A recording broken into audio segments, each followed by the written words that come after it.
The People of the Abyss by Jack London. Narrated by David McCran.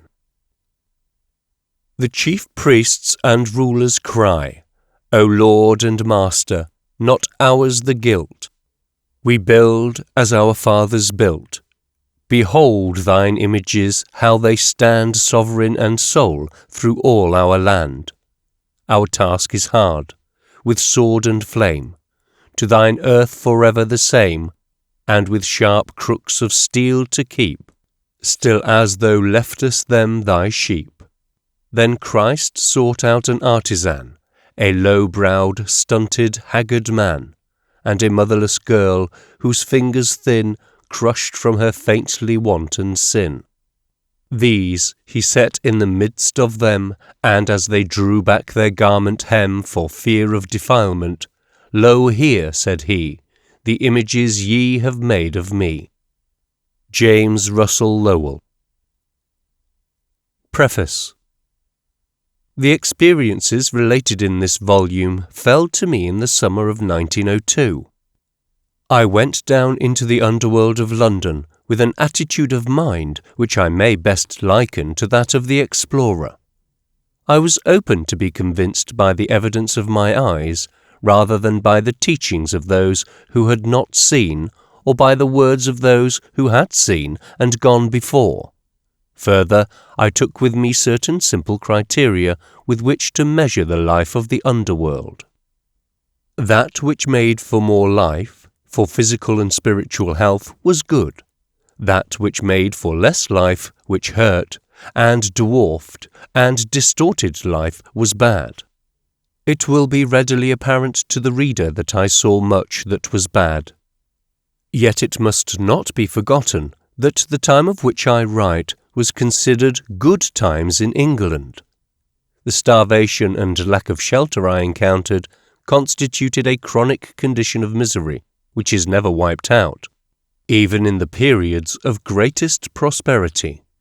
Following the summer in question came a hard winter. Great numbers of the unemployed formed into processions, as many as a dozen at a time, and daily marched through the streets of London crying for bread. Mr. Justin McCarthy, writing in the month of January 1903 to the New York Independent, briefly epitomizes the situation as follows. The workhouses have no space left in which to pack the starving crowds, who are craving every day and night at their doors for food and shelter. All the charitable institutions have exhausted their means in trying to raise supplies of food for the famishing residents of the garrets and cellars of London lanes and alleys. The quarters of the Salvation Army in various parts of London are nightly besieged by hosts of the unemployed and the hungry for whom neither shelter nor the means of sustenance can be provided. It has been urged that the criticism I have passed on things as they are in England is too pessimistic. I must say, in extenuation, that of optimists I am the most optimistic, but I measure manhood less by political aggregations than by individuals. Society grows while political machines rack to pieces and become scrap. For the English, so far as manhood and womanhood and health and happiness go, I see a broad and smiling future. But for a great deal of the political machinery which at present mismanages for them, I see nothing else than the scrap heap. Jack London, Piedmont, California.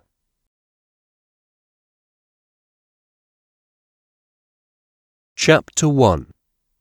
The Descent.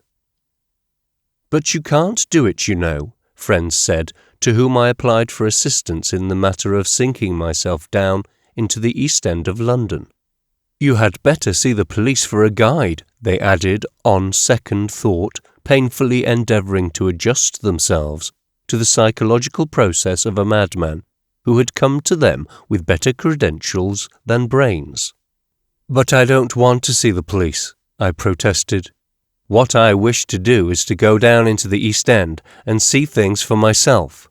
I wish to know how those people are living there, and why they are living there, and what they are living for. In short, I'm going to live there myself." "You don't want to live down there," everybody said, with disapprobation writ large upon their faces. "Why, it is said there are places where a man's life isn't worth twopence." "The very places I wish to see," I broke in. "But you can't, you know," was the unfailing rejoinder. "Which is not what I came to see you about," I answered brusquely, somewhat nettled by their incomprehension. "I am a stranger here, and I want you to tell me what you know of the East End, in order that I may have something to start on." "But we know nothing of the East End. It's over there somewhere," and they waved their hands vaguely in the direction where the sun on rare occasions may be seen to rise. "Then I shall go to Cook's," I announced. "Oh yes," they said with relief. "Cook's will be sure to know." But O Cook, O Thomas Cook and Son, pathfinders and trail clearers, living signposts to all the world, and bestowers of first aid to bewildered travellers, unhesitatingly and instantly, with ease and celerity, could you send me to darkest Africa or innermost Tibet, but to the East End of London, barely a stone's throw distance from Ludgate Circus, you know not the way. "You can't do it, you know," said the human emporium of roots and fares at Cook's Cheapside branch. "It is so unusual." "Consult the police," he concluded authoritatively, when I had persisted.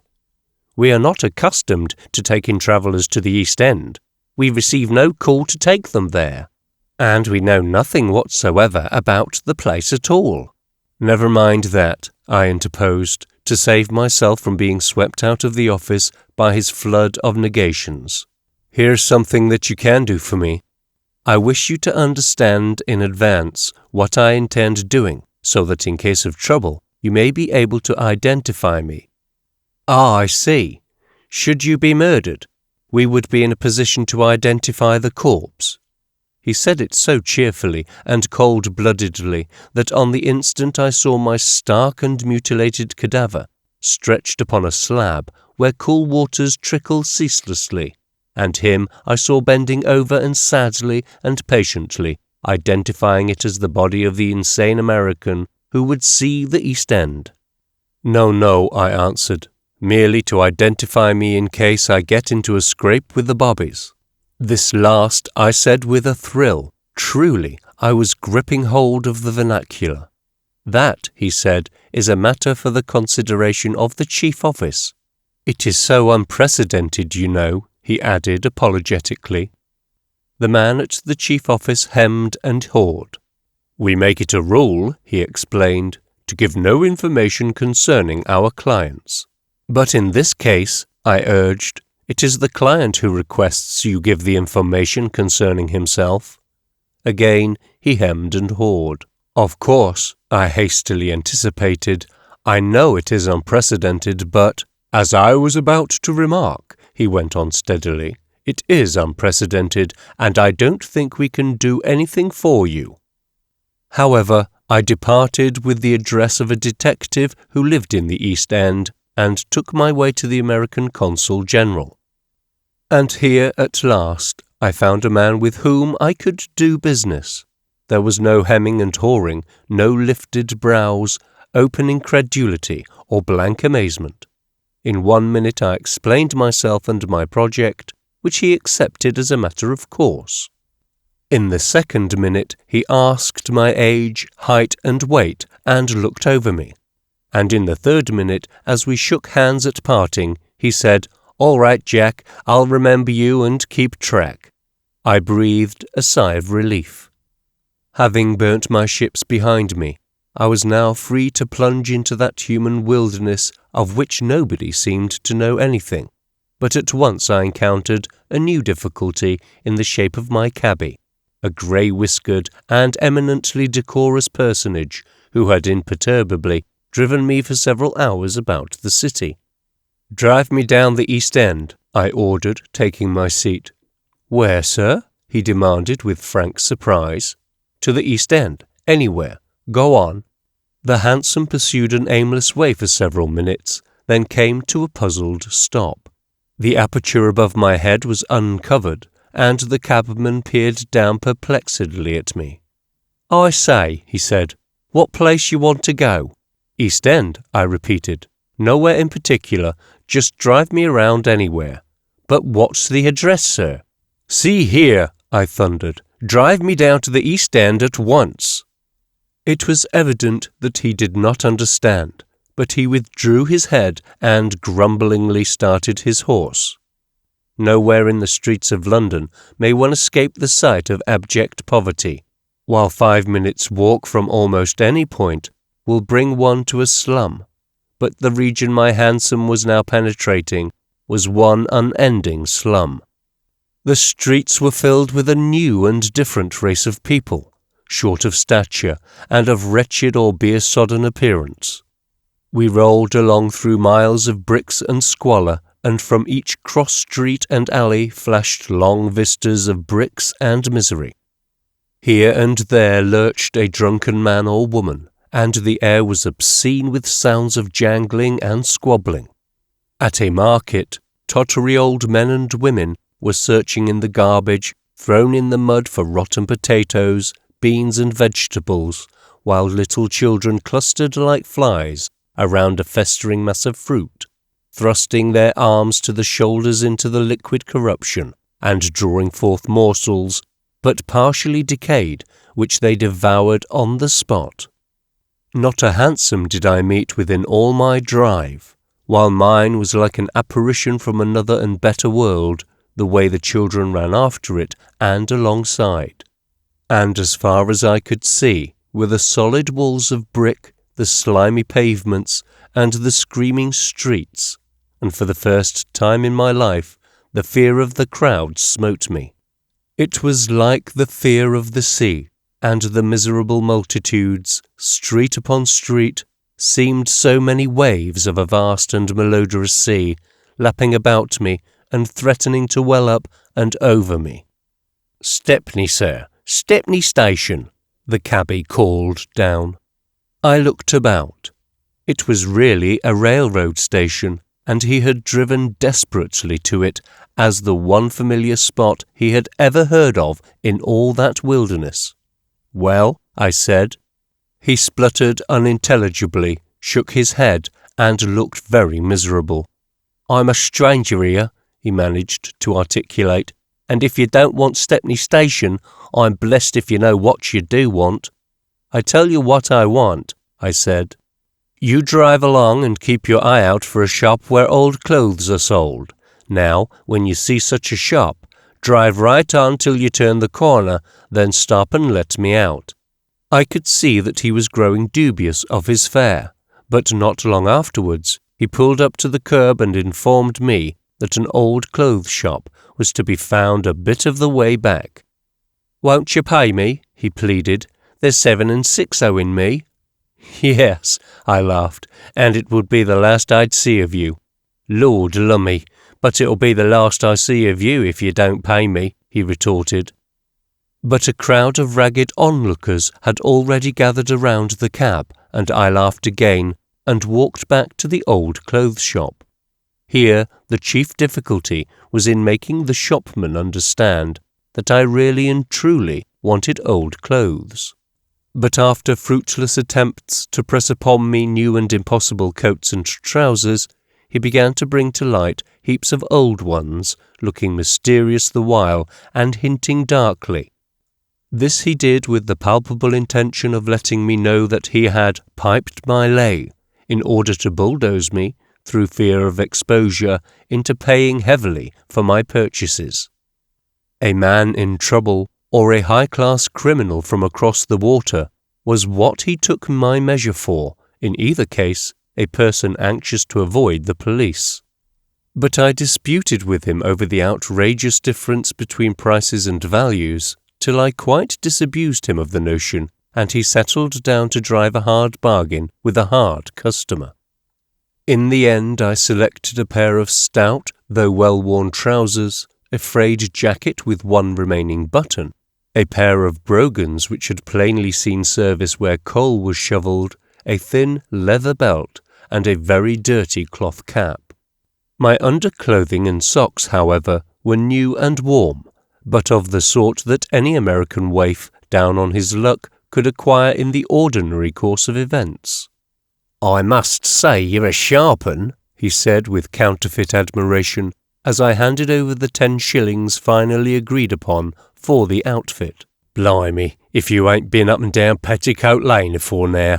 Your trousers is worth 5 bob to any man, and a docker'd give you 2 and 6 for the shoes, to say nothing of the coat and cap and new stoker's singlet and other things." "How much will you give me for them?" I demanded suddenly. "I paid you 10 bob for the lot, and I'll sell them back to you right now for 8. Come on, it's a go." But he grinned and shook his head, and though I'd made a good bargain, I was unpleasantly aware that he had made a better one.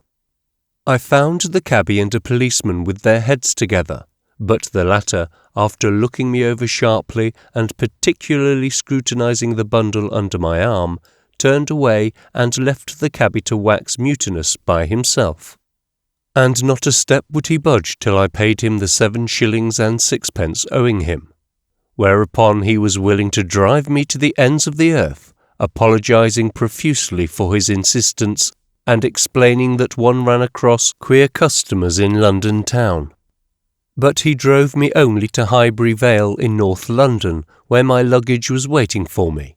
Here next day I took off my shoes, not without regret for their lightness and comfort, and my soft grey travelling suit, and in fact all my clothing, and proceeded to array myself in the clothes of the other and unimaginable men, who must have been indeed unfortunate to have had to part with such rags for the pitiable sums obtainable from a dealer. Inside my stoker's singlet in the armpit I sewed a gold sovereign, an emergency sum certainly of modest proportions, and inside my stoker's singlet I put myself. And then I sat down and moralized upon the fair years and fat which had made my skin soft and brought the nerves close to the surface, for the singlet was rough and raspy as a hair shirt, and I am confident that the most rigorous of ascetics suffer no more than I did in the ensuing 24 hours. The remainder of my costume was fairly easy to put on, though the brogans, or brogues, were quite a problem. As stiff and hard as if made of wood, it was only after a prolonged pounding of the uppers with my fists that I was able to get my feet into them at all. Then, with a few shillings, a knife, a handkerchief, and some brown papers and flake tobacco stowed away in my pockets, I thumped down the stairs and said goodbye to my foreboding friends. As I paused out of the door, the help, a comely middle-aged woman, could not conquer a grin that twisted her lips and separated them until the throat, out of involuntary sympathy, made the uncouth animal noises we are wont to designate as laughter. No sooner was I out on the streets than I was impressed by the difference in status effected by my clothes. All civility vanished from the demeanour of the common people with whom I came in contact. Presto, in the twinkling of an eye, so to say, I had become one of them. My frayed and out-at-elbows jacket was the badge and advertisement of my class, which was their class. It made me of like kind, and in place of the fawning and too respectful attention I had hitherto received, I now shared with them a comradeship. The man in corduroy and dirty neckerchief no longer addressed me as Sir or Governor. It was mate now, and a fine and hearty word, with a tingle to it and a warmth and gladness which the other term does not possess. Governor. It smacks of mastery and power and high authority, the tribute of the man who is under to the man on top, delivered in the hope that he will let up a bit and ease his weight, which is another way of saying that it is an appeal for alms. This brings me to a delight I experienced in my rags and tatters, which is denied the average American abroad. The European traveller from the States, who is not a Croesus, speedily finds himself reduced to a chronic state of self-conscious sordidness, by the hordes of cringing robbers who clutter his steps from dawn till dark and deplete his pocketbook in a way that puts compound interest to the blush. In my rags and tatters, I escaped the pestilence of tipping and encountered men on a basis of equality. Nay, before the day was out, I turned the tables and said most gratefully, "Thank you, sir," to a gentleman whose horse I held, and who dropped a penny into my eager palm. Other changes I discovered were wrought in my condition by my new garb. In crossing crowded thoroughfares, I found I had to be, if anything, more lively in avoiding vehicles, and it was strikingly impressed upon me that my life had cheapened in direct ratio with my clothes. When before I inquired the way of a policeman, I was usually asked, "Bus or hansom, sir?" But now the query became, "Walk or ride?" Also at the railway stations, a third-class ticket was now shoved out at me as a matter of course. But there was compensation for it all. For the first time I met the English lower classes face to face, and knew them for what they were. When loungers and workmen at street corners and in public houses talked with me, they talked as one man to another, and they talked as natural men should talk, without the least idea of getting anything out of me for what they talked or the way they talked. And when at last I made into the East End, I was gratified to find that the fear of the crowd no longer haunted me. I had become a part of it. The vast and malodorous sea had welled up over me, or I had slipped gently into it, and there was nothing fearsome about it, with the one exception of the stoker's singlet.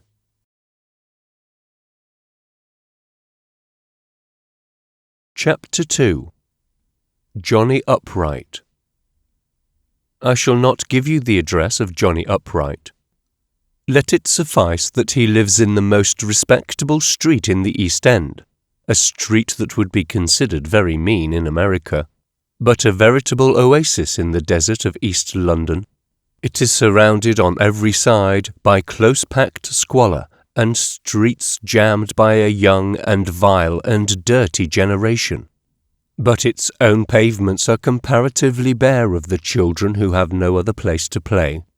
While it has an air of desertion, so few are the people that come and go. Each house in this street, as in all the streets, is shoulder to shoulder with its neighbours. To each house there is but one entrance, the front door, and each house is about 18 feet wide, with a bit of a brick-walled yard behind, where, when it is not raining, one may look at a slate-coloured sky. But it must be understood that this is East End opulence we are now considering. Some of the people in this street are even so well-to-do as to keep a slavey. Johnny Upright keeps one, as I well know, she being my first acquaintance in this particular portion of the world. To Johnny Upright's house I came, and to the door came the slavey. Now mark you, her position in life was pitiable and contemptible, but it was with pity and contempt that she looked at me. She evinced a plain desire that our conversation should be short. It was Sunday, and Johnny Upright was not at home, and that was all there was to it.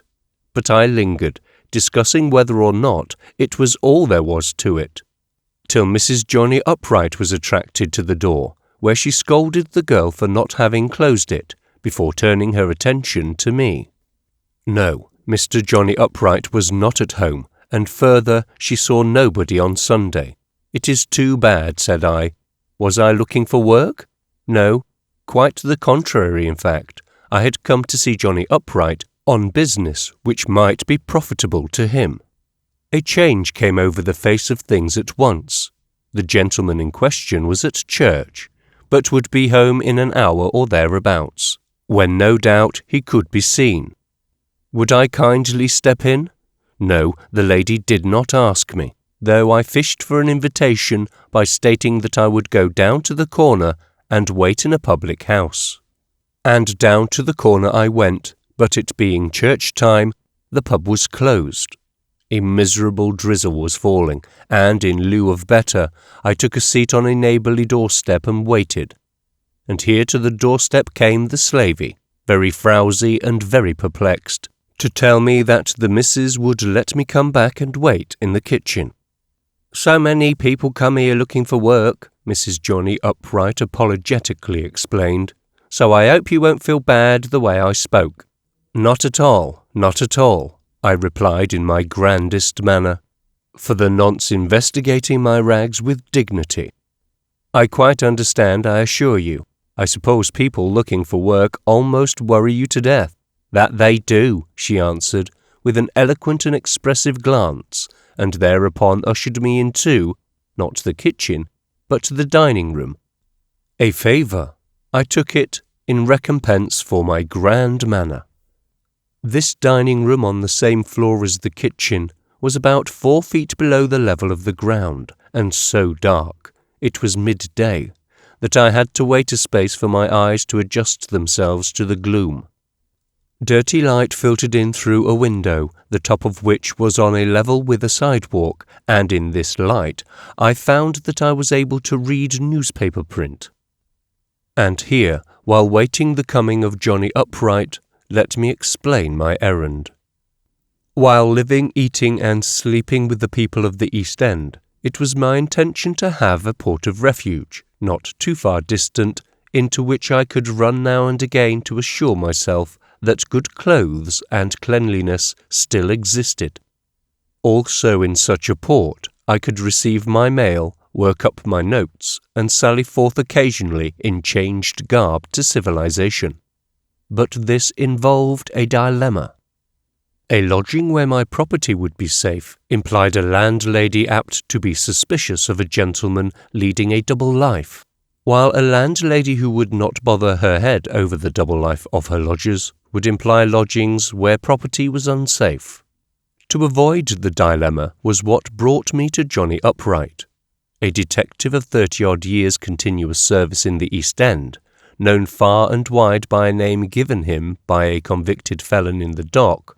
He was just the man to find me an honest landlady and make her rest easy concerning the strange comings and goings of what I might be guilty. His 2 daughters beat him home from church, and pretty girls they were in their Sunday dresses. Withal, it was the certain weak and delicate prettiness which characterizes the Cockney lasses, a prettiness which is no more than a promise with no grip on time, and doomed to fade quickly away like the colour from a sunset sky. They looked over me with frank curiosity, as though I were some sort of strange animal, and then ignored me utterly for the rest of my wait. Then Johnny Upright himself arrived, and I was summoned upstairs to confer with him. "Speak loud," he interrupted my opening words. "I've got a bad cold and I can't hear well." Shades of old sleuth and Sherlock Holmes. I wondered as to where the assistant was located whose duty it was to take down whatever information I might loudly vouchsafe. And to this day, much as I have seen of Johnny Upright, and much as I have puzzled over the incident, I have never been quite able to make up my mind as to whether or not he had a cold, or had an assistant planted in the other room. But of one thing I am sure, though I gave Johnny Upright the facts concerning myself and project, he withheld judgment till next day, when I dodged into his street conventionally garbed and in a hansom. Then his greeting was cordial enough, and I went down into the dining room to join the family at tea. "We are humble here," he said, "not given to the flesh, and you must take us for what we are in our humble way." The girls were flushed and embarrassed at greeting me, while he did not make it any easier for them. "Ha ha!" he roared heartily, slapping the table with his open hand till the dishes rang. "The girls thought yesterday you had come to ask for a piece of bread." This they indignantly denied, with snapping eyes and guilty red cheeks, as though it were an essential of true refinement to be able to discern under his rags a man who had no need to go ragged. and then, while I ate bread and marmalade, proceeded a play at cross purposes, the daughters deeming it an insult to me that I should have been mistaken for a beggar, and the father considering it as the highest compliment to my cleverness to succeed in being so mistaken. All of which I enjoyed, and the bread, the marmalade, and the tea, till the time came for Johnny Upright to find me a lodging, which he did, not half a dozen doors away in his own respectable and opulent street, in a house as like to his own as a pea to his mate.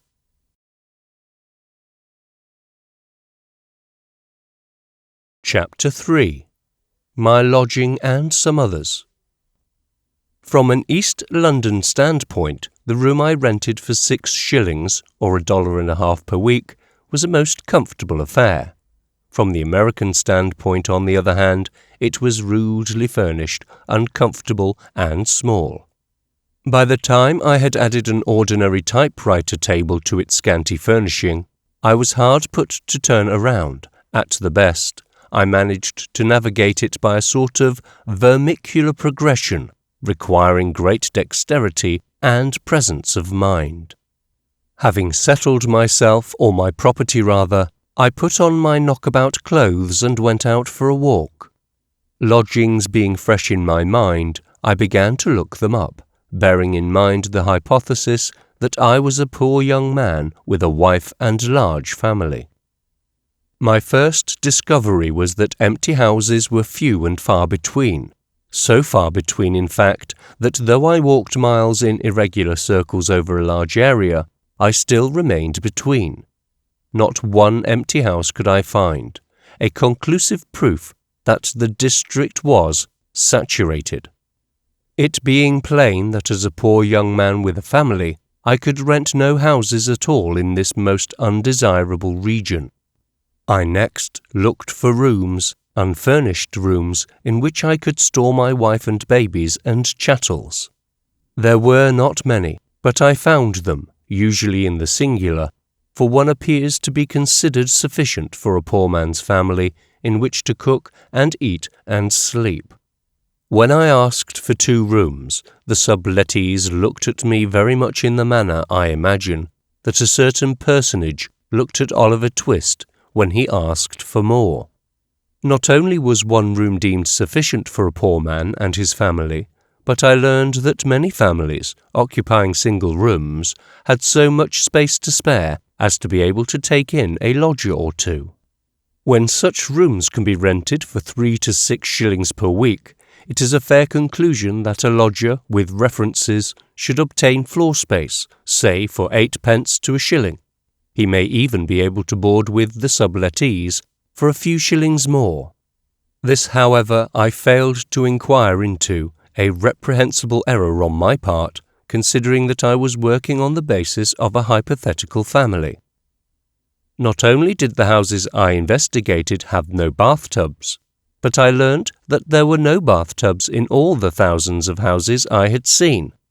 Under the circumstances, with my wife and babies and a couple of lodgers suffering from the too great spaciousness of 1 room, taking a bath in a tin wash basin would be an unfeasible undertaking. But it seems the compensation comes in with the saving of soap, so all's well, and God's still in heaven. However, I rented no rooms, but returned to my own in Johnny Upright's street. What with my wife and babies and lodgers, and the various cubby-holes in which I had fitted them, my mind's eye had become narrow-angled, and I could not quite take in all of my own room at once. The immensity of it was awe-inspiring. Could this be the room I had rented for 6 shillings a week? Impossible. But my landlady, knocking at the door to learn if I were comfortable, dispelled my doubts. "Oh, yes, sir," she said, in reply to a question. "This street is the very last. All the other streets were like this 8 or 10 years ago, and all the people were very respectable. But the others have driven our kind out. Those in the street are the only ones left. It's shocking, sir." And then she explained the process of saturation, by which the rental value of a neighbourhood went up, while its tone went down. "You see, sir, our kind are not used to crowding in a way the others do. We need more room.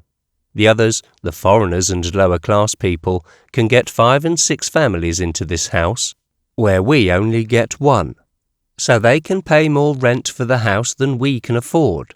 It is shocking, sir, and just to think, only a few years ago all this neighbourhood was just as nice as it could be." I looked at her.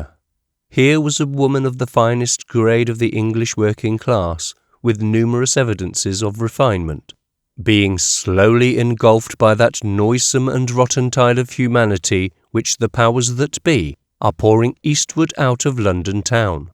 Bank, factory, hotel and office building must go up, and the city poor folk are a nomadic breed. So they migrate eastward, wave upon wave, saturating and degrading neighbourhood by neighbourhood, driving the better class of workers before them to pioneer on the rim of the city, or dragging them down, if not in the first generation, surely in the second and third. It is only a question of months when Johnny Upright's street must go. He realises it himself. "In a couple of years," he says, "my lease expires. My landlord is one of our kind. He has not put up the rent on any of his houses here, and this has enabled us to stay. But any day he may sell, or any day he may die, which is the same thing so far as we are concerned. The house is bought by a money breeder, who builds a sweatshop on the patch of ground at the rear, where my grapevine is, adds to the house, and rents it a room to a family. There you are, and Johnny Upright's gone." And truly I saw Johnny Upright and his good wife and fair daughters and frowsy slavey, like so many ghosts, flitting eastward through the gloom, the monster city roaring at their heels. But Johnny Upright is not alone in his flitting. Far, far out on the fringe of the city live the small businessmen, little managers and successful clerks. They dwell in cottages and semi-detached villas, with bits of flower garden and elbow room and breathing space. They inflate themselves with pride and throw out their chests when they contemplate the abyss from which they have escaped, and they thank God that they are not as other men. And lo, down comes Johnny Upright and the monster city at his heels. Tenements spring up like magic, gardens are built upon, villas are divided and subdivided into many dwellings, and the black night of London settles down in a greasy pall.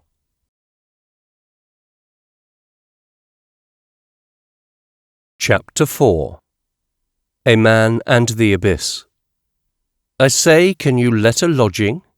These words I dispatched carelessly over my shoulder at a stout and elderly woman, of whose fare I was partaking in a greasy coffee-house down near the pool, and not very far from Limehouse. "Oh, yes," she answered shortly, my appearance possibly not approximating the standard of affluence required by her house. I said no more, consuming my rasher of bacon and pint of sickly tea in silence. Nor did she take further interest in me till I came to pay my reckoning, 4pence, when I pulled all of 10 shillings out of my pocket. The expected result was produced. "Yes, sir," she at once volunteered. "I have nice lodgings you'd likely take fancy to. Back from a voyage, sir?" "How much for a room?" I inquired, ignoring her curiosity. She looked me up and down with frank surprise. "I don't let rooms, not to my regular lodgers, much less casuals." "Then I'll have to look along a bit," I said with marked disappointment. But the sight of my 10 shillings had made her keen. "I can let you have a nice bed in with 2 other men," she urged, "good respectable men, and steady." "But I don't want to sleep with 2 other men," I objected. "You don't have to. There's 3 beds in the room, and it's not a very small room." "How much?" I demanded. £half-a-crown a week, 2 and 6 to a regular lodger. You'll fancy the men, I'm sure. One works in a warehouse, and he's been with me 2 years now, and the other's been with me 6 years, sir, and 2 months coming next Saturday. He's a scene shifter," she went on, A steady, respectable man, never missing a night's work in the time he's been with me. And he likes the house. He says as it's the best he can do in the way of lodgings. I board him and the other lodgers too. I suppose he's saving money right along, I insinuated innocently. Bless you, no. Nor can he do as well elsewhere with his money. And I thought of my own spacious West, with room under its sky and unlimited air for 1,000 Londons. And here was this man, a steady and reliable man, never missing a night's work, frugal and honest, lodging in one room with 2 other men, paying $2.50 per month for it, and out of his experience adjudging it to be the best he could do. And here was I, on the strength of the 10 shillings in my pocket, able to enter with my rags and take up my bed with him. The human soul is a lonely thing, but it must be very lonely sometimes when there are 3 beds to a room and casuals with 10 shillings are admitted. How long have you been here? I asked. 13 years, sir, and don't you think you'll fancy the lodging? While she talked, she was shuffling ponderously about the small kitchen in which she cooked the food for her lodgers, who were also boarders. When I first entered, she had been hard at work, nor had she let up once throughout the conversation. Undoubtedly, she was a busy woman. Up at 5:30, to bed the last thing at night, working fit to drop.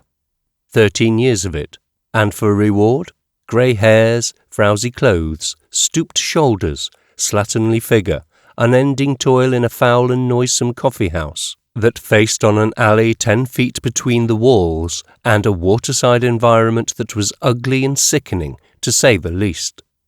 "You'll be in again to have a look?" she questioned wistfully as I went out of the door. And as I turned and looked at her, I realized to the full the deeper truth underlying that very wise old maxim, virtue is its own reward. I went back to her. "Have you ever taken a vacation?" I asked. "Vacation?" "A trip to the country for a couple of days. Fresh air, a day off, you know, a rest."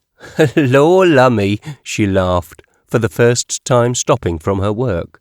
"A vacation, hey, for the likes of me? Just fancy. Now, mind your feet." This said last sharply, and to me as I stumbled over the rotten threshold. Down near the West India Dock, I came upon a young fellow staring disconsolately at the muddy water. A fireman's cap was pulled down across his eyes, and the fit and sag of his clothes whispered unmistakably of the sea. "Hello, mate," I greeted him, sparring for a beginning. "Can you tell me the way to Wapping?" "Worked your way over on a cattle boat," he countered, fixing my nationality on the instant. And thereupon we entered upon a talk that extended itself to a public house and a couple of pints of half and half. This led to closer intimacy, so that when I brought to light all of a shilling's worth of coppers, ostensibly my all, and put aside 6pence for a bed, and 6pence for more half and half, he generously proposed that we drink up the whole shilling. "My mate, he cut up rough last night," he explained, "and the bobbies got him, so you can bunk in with me. What do you say?" I said yes, and by the time we had soaked ourselves in a whole shilling's worth of beer, and slept the night on a miserable bed in a miserable den, I knew him pretty fairly for what he was, and that in one respect he was representative of a large body of the lower-class London workmen my later experience substantiates. He was London-born, his father a fireman and a drinker before him. As a child, his home was the streets and the docks. He had never learned to read, and had never felt the need for it, a vain and useless accomplishment he held, at least for a man of his station in life. He had had a mother, and numerous squalling brothers and sisters, all crammed into a couple of rooms and living on poorer and less regular food than he could originally rustle for himself. In fact, he never went home, except at periods when he was unfortunate in procuring his own food. Petty pilfering and begging along the streets and docks, a trip or two to sea as mess boy, a few trips more as a coal trimmer, and then a full-fledged fireman. He had reached the top of his life. And in the course of this he had also hammered out a philosophy of life, an ugly and repulsive philosophy, but withal a very logical and sensible one from his point of view. When I asked him what he lived for, he immediately answered, "Booze. A voyage to sea, for a man must live and get the wherewithal, and then the paying off and the big drunk at the end. After that, haphazard little drunks, sponged in the pubs from mates with a few coppers left, like myself, and when sponging was played out, another trip to sea and a repetition of the beastly cycle." "But women," I suggested, when he had finished proclaiming booze the sole end of existence.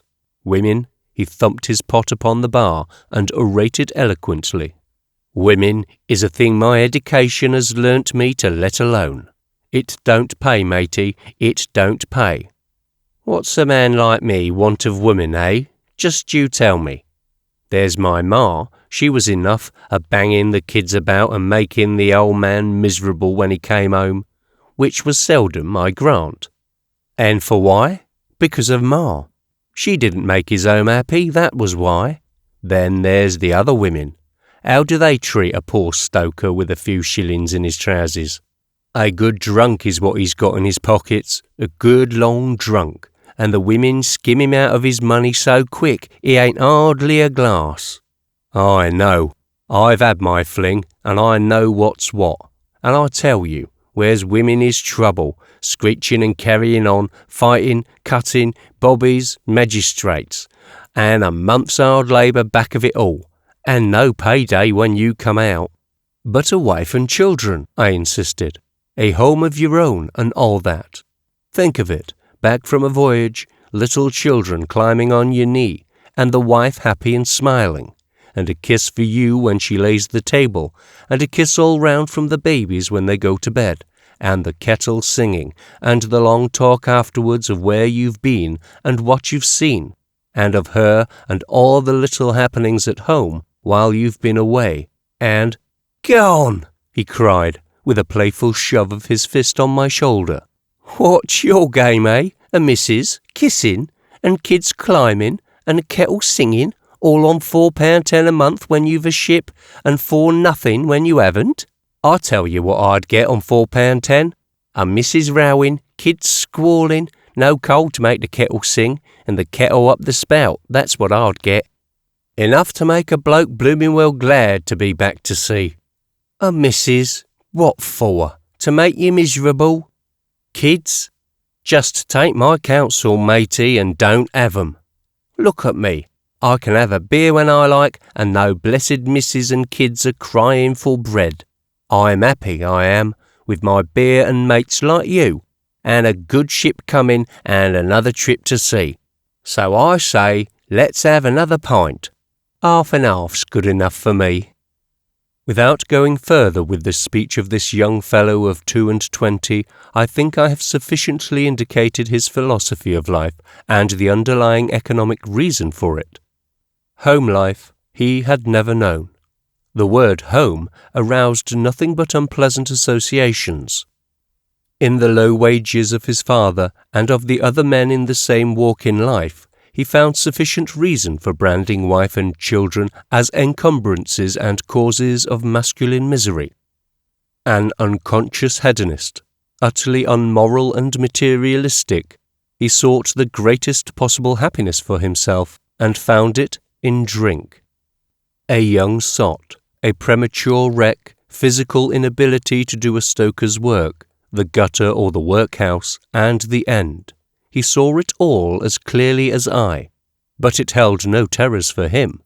From the moment of his birth, all the forces of his environment had tended to harden him, and he viewed his wretched, inevitable future with a callousness and unconcern I could not shake.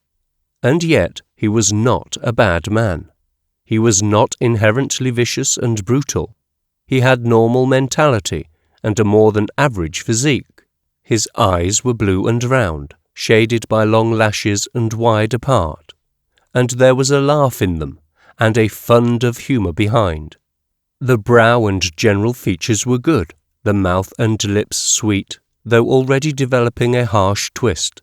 The chin was weak, but not too weak. I have seen men sitting in the high places with weaker.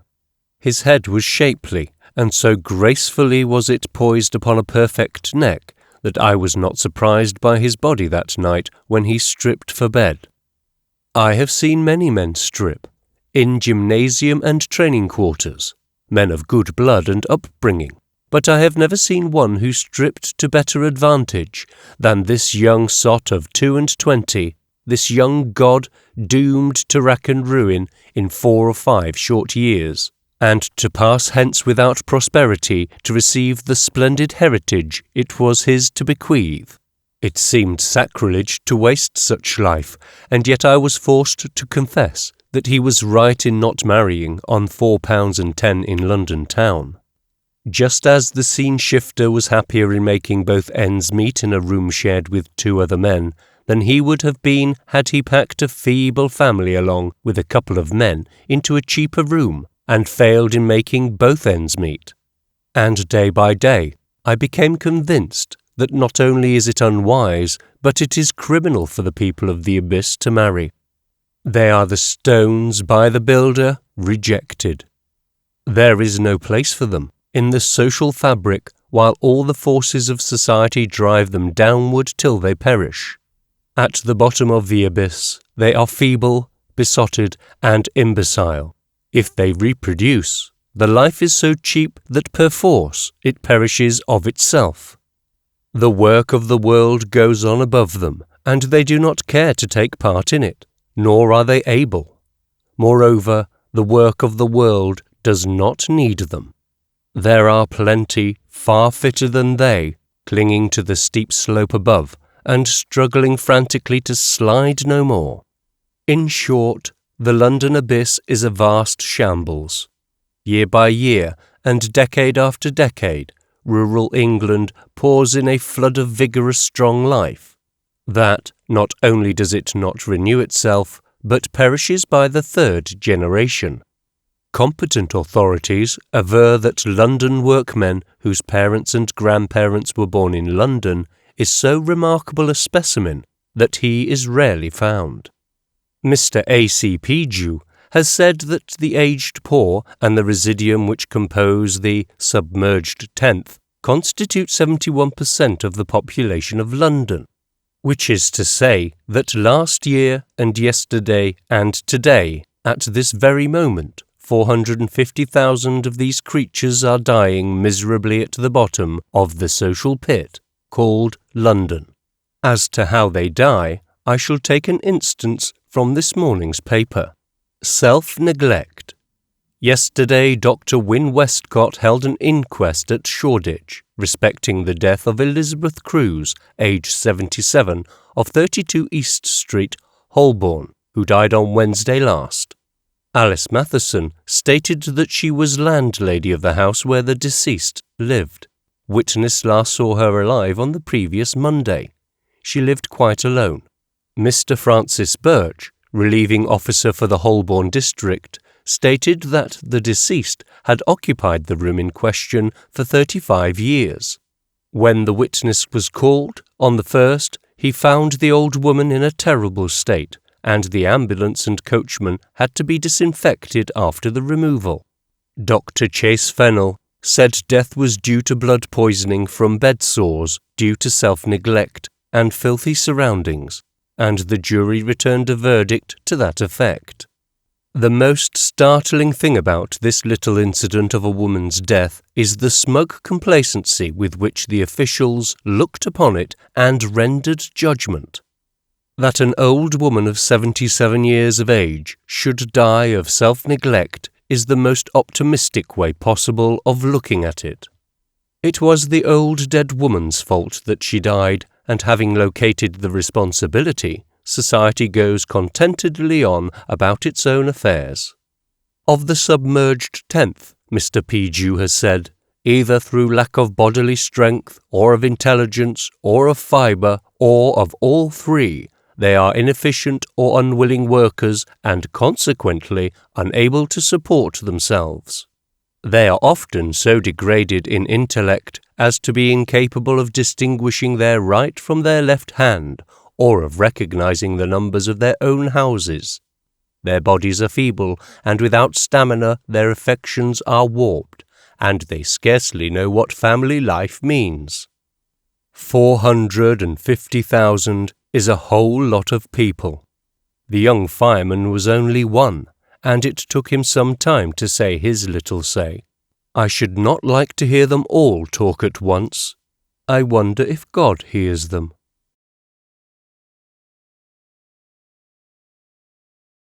Chapter 5.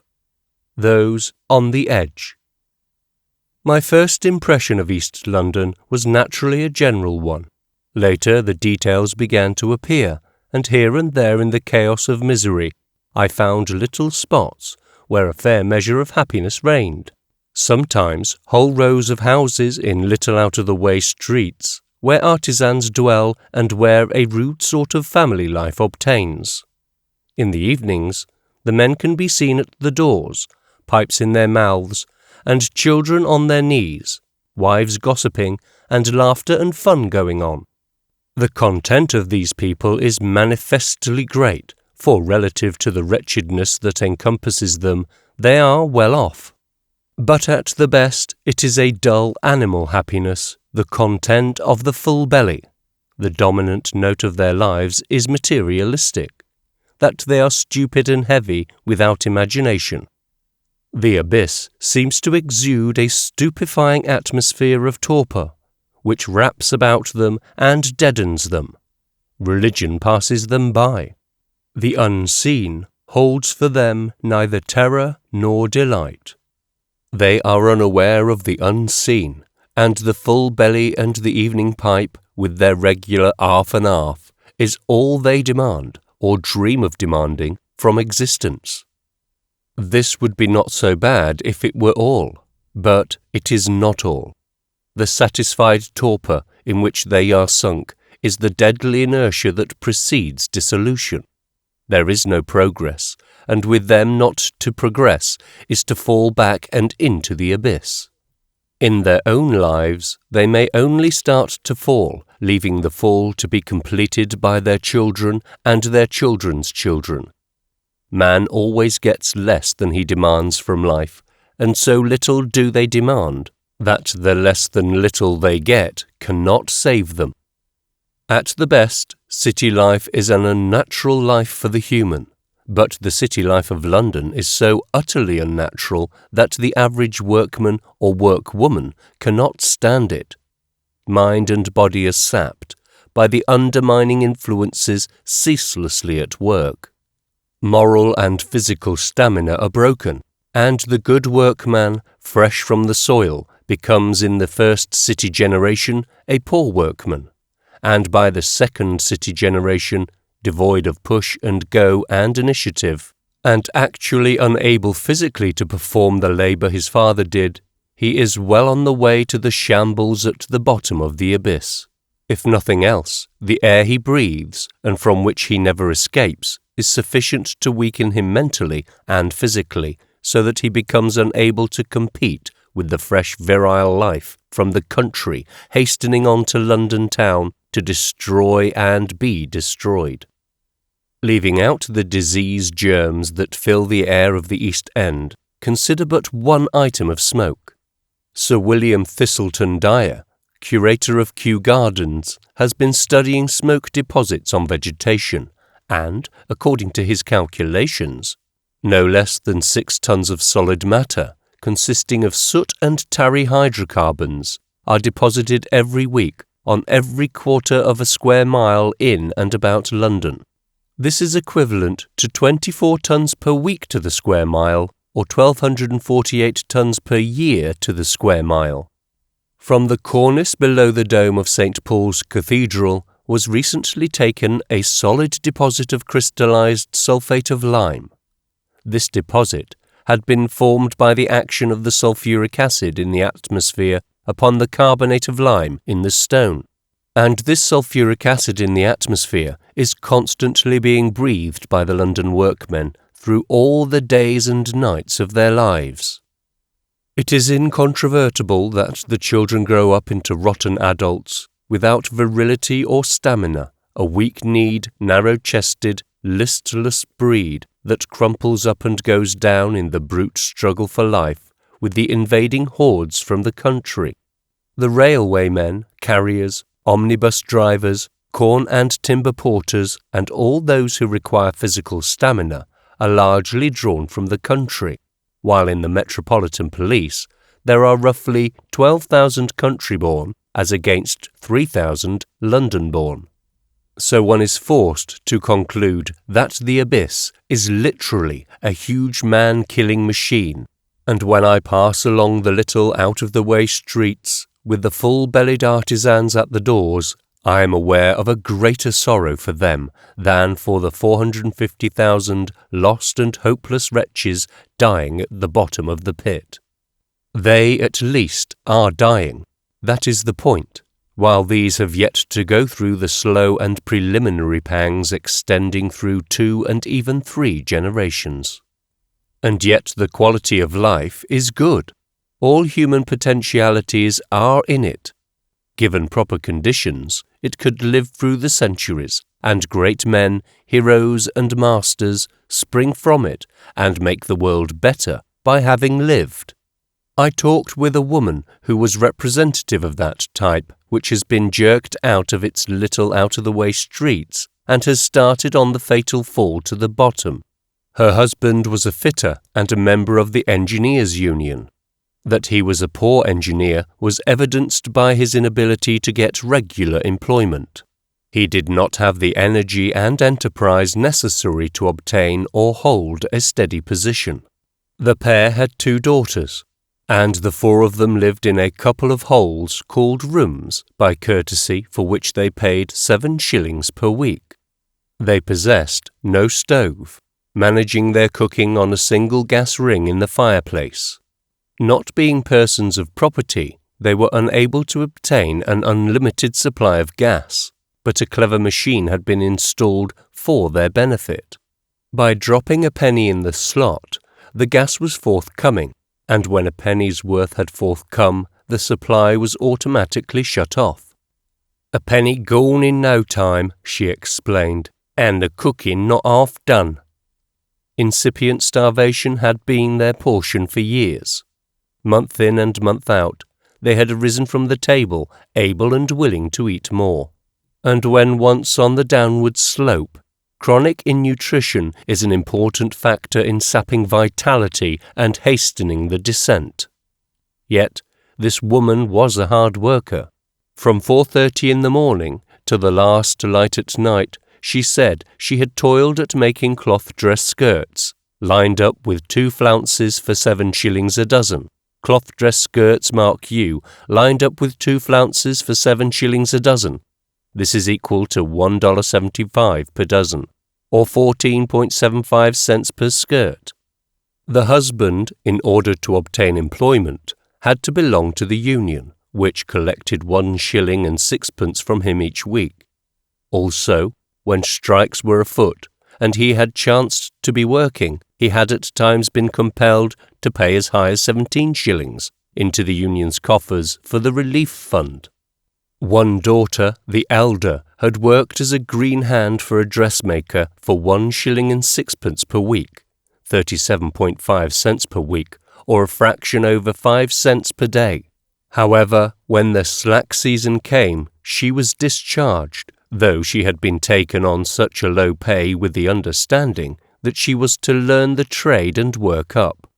After that, she had been employed in a bicycle store for 3 years, for which she received 5 shillings per week, walking 2 miles to her work and 2 back, and being fired for tardiness. As far as the man and woman were concerned, the game was played.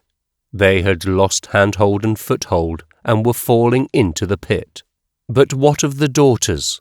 Living like swine, enfeebled by chronic innutrition, being sapped mentally, morally and physically, what chance had they to crawl up and out of the abyss into which they were born falling? As I write this, and for an hour past, the air has been made hideous by a free-for-all, rough-and-tumble fight going on in the yard that is back-to-back with my yard. When the first sounds reached me, I took it for the barking and snarling of dogs, and some minutes were required to convince me that human beings, and women at that, could produce such a fearful clamour. Drunken women fighting? It is not nice to think of. It is far worse to listen to. Something like this it runs. Incoherent babble shrieked at the top of the lungs of several women. A lull, in which is heard a child crying and a young girl's voice pleading tearfully. A woman's voice rises, harsh and grating. "You hit me. Just you hit me." Then swat. Challenge accepted, and fight rages afresh.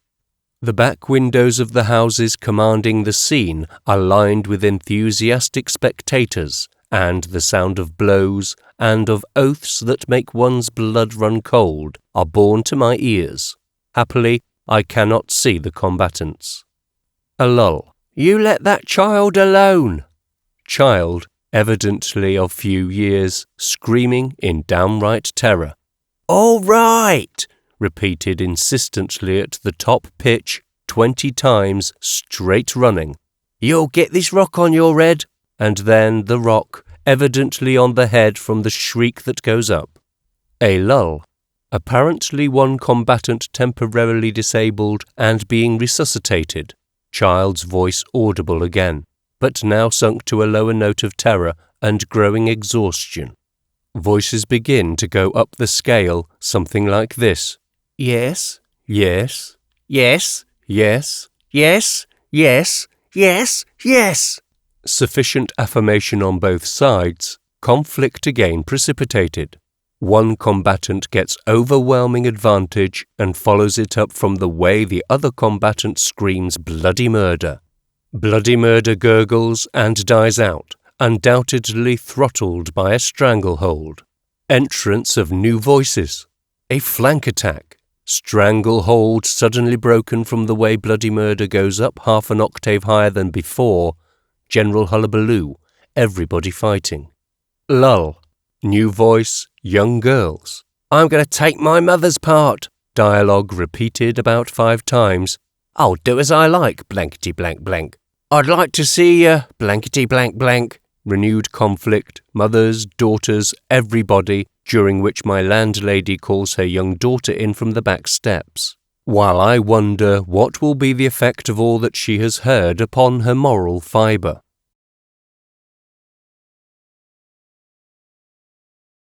Chapter 6. Frying Pan Alley and a Glimpse of Inferno. 3 of us walked down Mile End Road, and one was a hero. He was a slender lad of 19, so slight and frail, in fact, that like Fra Lippo Lippi, a puff of wind might double him up and turn him over. He was a burning young socialist, in the first throes of enthusiasm, and ripe for martyrdom.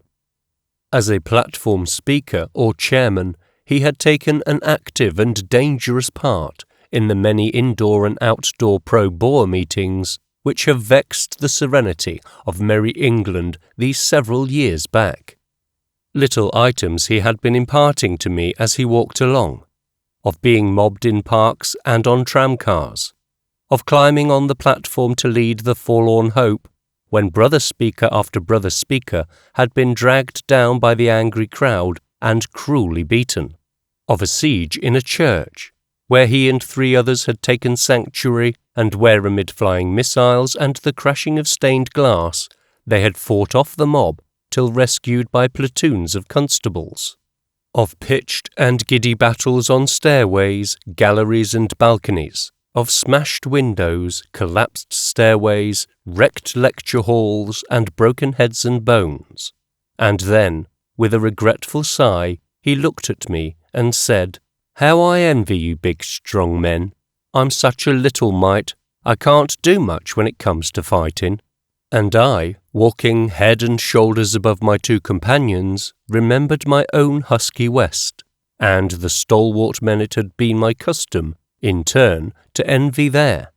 Also, as I looked at the might of a youth with the heart of a lion, I thought, this is the type that on occasion rears barricades and shows the world that men have not forgotten how to die. But up spoke my other companion, a man of 28, who eked out a precious existence in a sweating den. "I'm an arty man, I am," he announced. "Not like the other chaps at my shop, I ain't. They consider me a fine specimen of manhood. Why, d'you know, I weigh 10 stone. I was ashamed to tell him that I weighed 170 pounds, or over 12 stone, so I contented myself with taking his measure. Poor misshapen little man. His skin an unhealthy colour, body gnarled and twisted out of all decency, contracted chest, shoulders bent prodigiously from long hours of toil, and head hanging heavily forward and out of place. A arty man he was. How tall are you? 5'2", he answered proudly. And the chaps at the shop. Let me see that shop, I said. The shop was idle just then, but I still desired to see it. Passing Lemon Street, we cut off to the left into Spittlefields and dived into Frying Pan Alley. A spawn of children cluttered the slimy pavement, for all the world like tadpoles, just turned frogs on the bottom of a dry pond. In a narrow doorway, so narrow that perforce we stepped over her, sat a woman with a young babe, nursing at breasts, grossly naked and libelling all the sacredness of motherhood. In the black and narrow hall behind her, we waded through a mess of young life, and essayed an even narrower and fouler stairway. Up we went 3 flights, each landing 2 feet by 3 in area, and heaped with filth and refuse. There were 7 rooms in this abomination called a house. In 6 of the rooms 20-odd people, of both sexes and all ages, cooked, ate, slept, and worked. In size the rooms averaged 8 feet by 8, or possibly 9. The 7th room we entered. It was the den in which 5 men sweated. It was 7 feet wide by 8 long, and the table at which the work was performed took up the major portion of the space.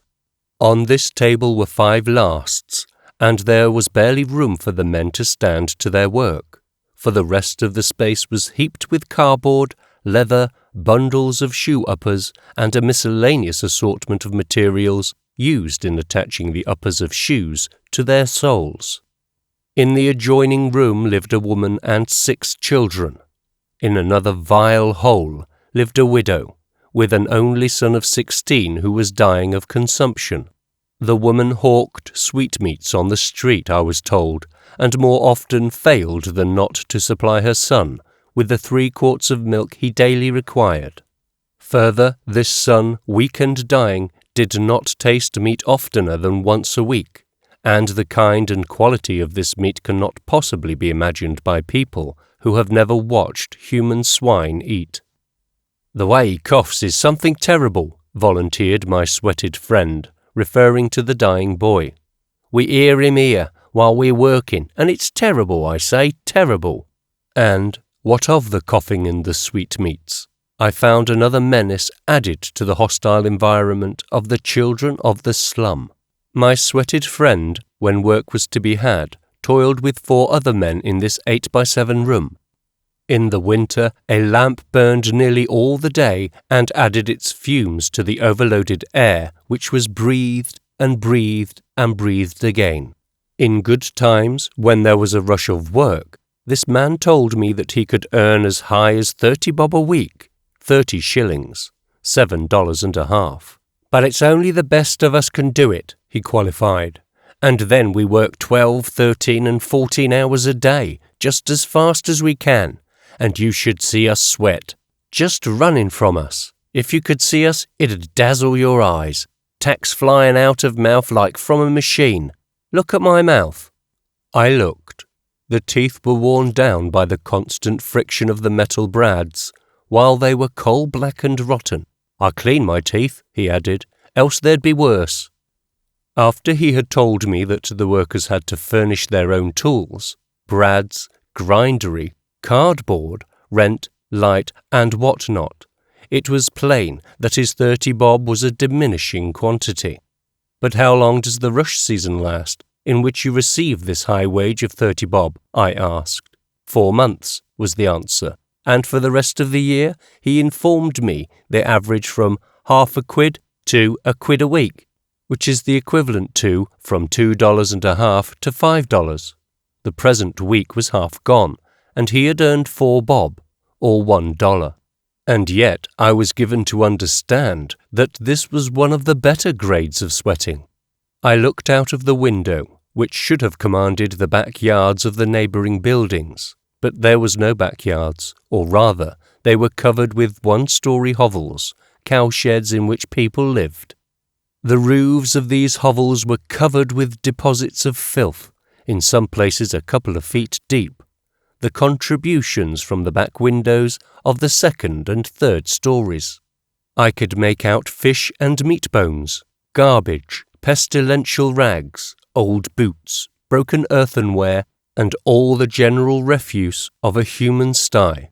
This is the last year of this trade. They're getting machines to do away with us, said the sweated one mournfully, as we stepped over the woman with the breasts grossly naked and waded anew through the cheap young life.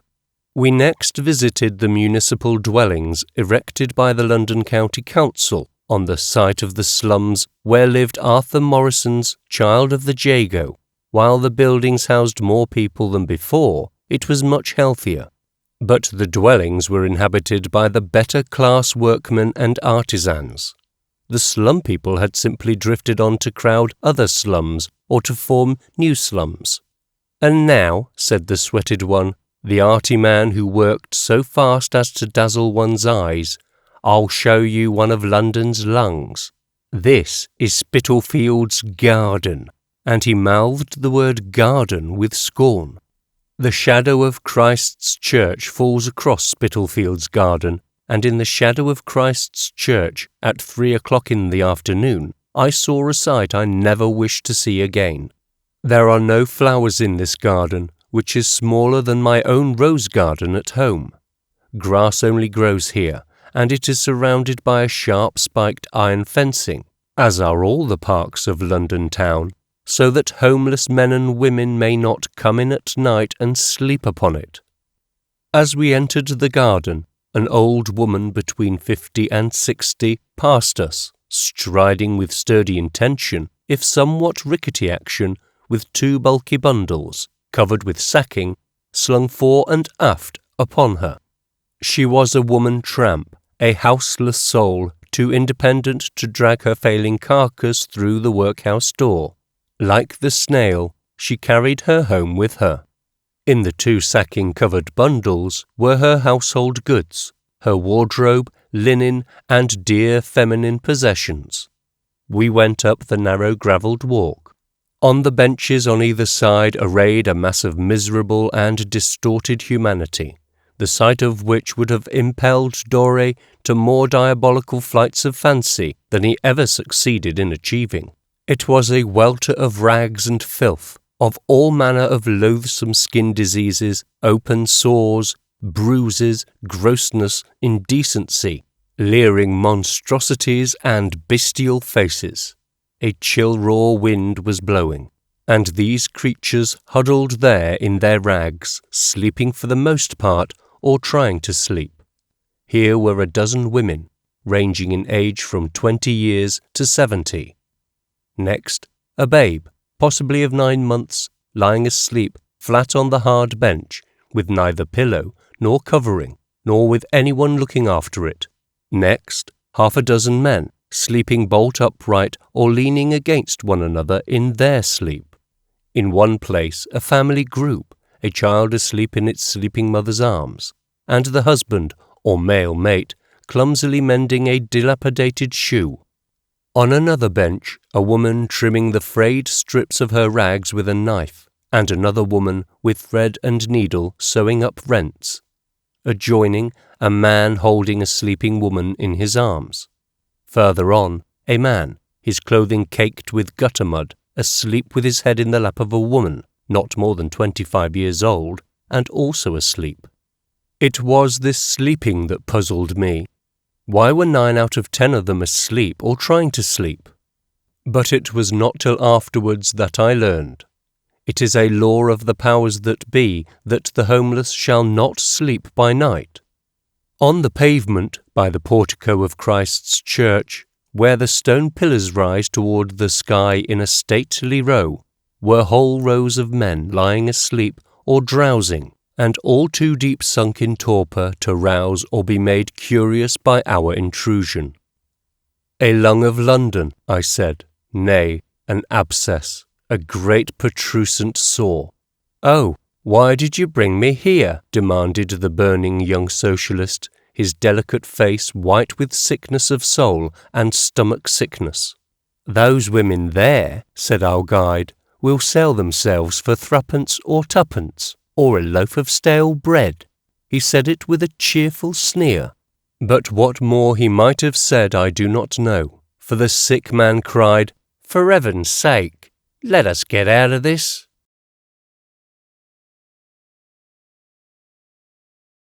Chapter 7. A Winner of the Victoria Cross. I have found that it is not easy to get into the casual ward of the workhouse. I have made 2 attempts now, and I shall shortly make a 3rd. The first time I started out at 7 o'clock in the evening with 4 shillings in my pocket. Herein I committed 2 errors. In the first place, the applicant for admission to the casual ward must be destitute, and as he is subjected to a rigorous search, he must really be destitute, and 4p, much less 4 shillings, is sufficient affluence to disqualify him. In the second place, I made the mistake of tardiness. 7 o'clock in the evening is too late in the day for a pauper to get a pauper's bed. For the benefit of gently nurtured and innocent folk, let me explain what a ward is. It is a building where the homeless, bedless, penniless man, if he be lucky, may casually rest his weary bones, and then work like a navvy next day to pay for it. My second attempt to break into the casual ward began more auspiciously. I started in the middle of the afternoon, accompanied by the burning young socialist and another friend, and all I had in my pocket was 3. They piloted me to the Whitechapel workhouse, at which I peered from around a friendly corner. It was a few minutes past 5 in the afternoon, but already a long and melancholy line was formed, which strung out around the corner of the building and out of sight. It was a most woeful picture, men and women waiting in the cold grey end of the day for a pauper's shelter from the night, and I confess, it almost unnerved me. Like the boy before the dentist's door, I suddenly discovered a multitude of reasons for being elsewhere. Some hints of the struggle going on within must have shown in my face, for one of my companions said, "Don't funk, you can do it." Of course I could do it, but I became aware that even 3 in my pocket was too lordly a treasure for such a throng, and, in order that all invidious distinctions might be removed, I emptied out the coppers. Then I bade good-bye to my friends, and with my heart going pit-a-pat, slouched down the street and took my place at the end of the line. Woeful it looked, this line of poor folk tottering on the steep ditch to death. How woeful it was, I did not dream. Next to me stood a short, stout man, hale and hearty, though aged, strong-featured, with the tough and leathery skin produced by long years of sun-beat and weather-beat. His was the unmistakable sea-face and eyes, and at once there came to me a bit of Kipling's galley slave. By the brand upon my shoulder, by the gall of clinging steel, by the welt the whips have left me, by the scars that never heal, by eyes grown old with staring through the sun-wash on the brine, I am paid in full for service. How correct I was in my surmise, and how peculiarly appropriate the verse was, you shall learn. "I won't stand it much longer, I won't," he was complaining to the man on the other side of him. "I'll smash a windy, a big un, and get a run for 14 days. Then I'll have a good place to sleep, never fear, and better grub than you get here. Though I'd miss my bit of Basie. This as an afterthought, and said regretfully and resignedly. I've been out 2 nights now, he went on, wet to the skin night before last, and I can't stand it much longer. I'm getting old, and some morning they'll pick me up dead. He whirled with fierce passion on me. Don't you ever let yourself grow old, lad. Die when you're young, or you'll come to this. I'm telling you sure. 87 years I am, served my country like a man. 3 good conduct stripes and the Victoria Cross, and this is what I get for it. I wish I was dead. I wish I was dead. Can't come any too quick for me, I tell you. The moisture rushed into his eyes, but before the other man could comfort him, he began to hum a lilting sea-song, as though there was no such thing as heartbreak in the world. Given encouragement, this is the story he told while waiting in the line at the workhouse after 2 nights of exposure in the streets. As a boy, he had enlisted in the British Navy, and for 20 years and more served faithfully and well. Names, dates, commanders, ports, ships, engagements and battles rolled from his lips in a steady stream. But it is beyond me to remember them all, for it is not quite in keeping to take notes at the poorhouse door. He had been through the First War in China, as he termed it, had enlisted with the East India Company and served 10 years in India, was back in India again in the English Navy at the time of the mutiny, had served in the Burmese War and in the Crimea, and all this in addition to having fought and toiled for the English flag pretty well over the rest of the globe. Then the thing happened. A little thing. It could only be traced back to first causes. Perhaps the lieutenant's breakfast had not agreed with him, or he had been up late the night before, or his debts were pressing, or the commander had spoken brusquely to him. The point is that on this particular day the lieutenant was irritable. The sailor with others was setting up the fore-rigging. Now, mark you, the sailor had been over 40 years in the Navy, had 3 good conduct stripes, and possessed the Victoria Cross for distinguished service in battle, so he could not have been such an altogether bad sort of a sailor-man. The lieutenant was irritable. The lieutenant called him a name. Well, not a nice sort of name. It referred to his mother. When I was a boy, it was our boys' code to fight like little demons should such an insult be given our mothers. And many men have died, in my part of the world, for calling other men this name. However, the lieutenant called the sailor this name. At that moment, it chanced the sailor had an iron lever or bar in his hands.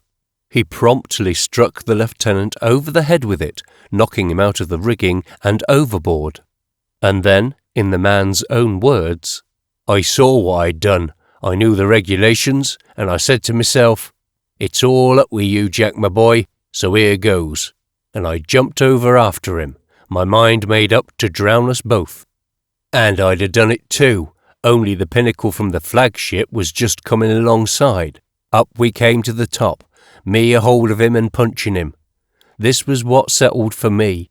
If I hadn't been striking him, I could have claimed that, seeing what I'd done, I jumped over to save him. Then the court-martial, or whatever name a sea trial goes by. He recited his sentence word for word, as though memorized and gone over in bitterness many times. And here it is for the sake of discipline and respect to officers, not always gentlemen, the punishment of a man who was guilty of manhood. To be reduced to the rank of ordinary seaman, to be debarred all prize money due him, to forfeit all rights to pension, to resign the Victoria Cross, to be discharged from the Navy with a good character, this being his first offence, to receive 50 lashes and to serve 2 years in prison. I wish I'd drowned that day. I wish to God I had, he concluded, as the line moved up and we passed around the corner. At last the door came in sight, through which the paupers were being admitted in bunches, and here I learned a surprising thing. This being Wednesday, none of us would be released till Friday morning. Furthermore, and you tobacco users, take heed, we would not be permitted to take in any tobacco. This we would have to surrender as we entered. Sometimes, I was told, it was returned on leaving, and sometimes it was destroyed. The old man-of-war's man gave me a lesson. Opening his pouch, he emptied the tobacco, a pitiful quantity, into a piece of paper. This, snugly and flatly wrapped, went down his sock inside his shoe. Down went my piece of tobacco inside my sock. For 40 hours without tobacco is a hardship all tobacco users will understand. Again and again the line moved up, and we were slowly but surely approaching the wicket. At the moment we happened to be standing on an iron grating, and a man appearing underneath, the old sailor called down to him, "How many more do they want?" 24, came the answer. We looked ahead anxiously and counted. 34 were ahead of us. Disappointment and consternation dawned upon the faces about me. It was not a nice thing, hungry and penniless, to face a sleepless night in the streets. But we hoped against hope, till when 10 stood outside the wicket, the porter turned us away. "Full up," was what he said as he banged the door. Like a flash, for all his 87 years, the old sailor was speeding away on the desperate chance of finding shelter elsewhere. I stood and debated with 2 other men, wise in the knowledge of casual wards, as to where we should go. They decided on the Poplar Workhouse, 3 miles away, and we started off. As we rounded the corner, one of them said, "I could have got in here today. I came by at 1 o'clock and the line was beginning to form then. Pets, that's what they are. They let them in, the same ones, night upon night."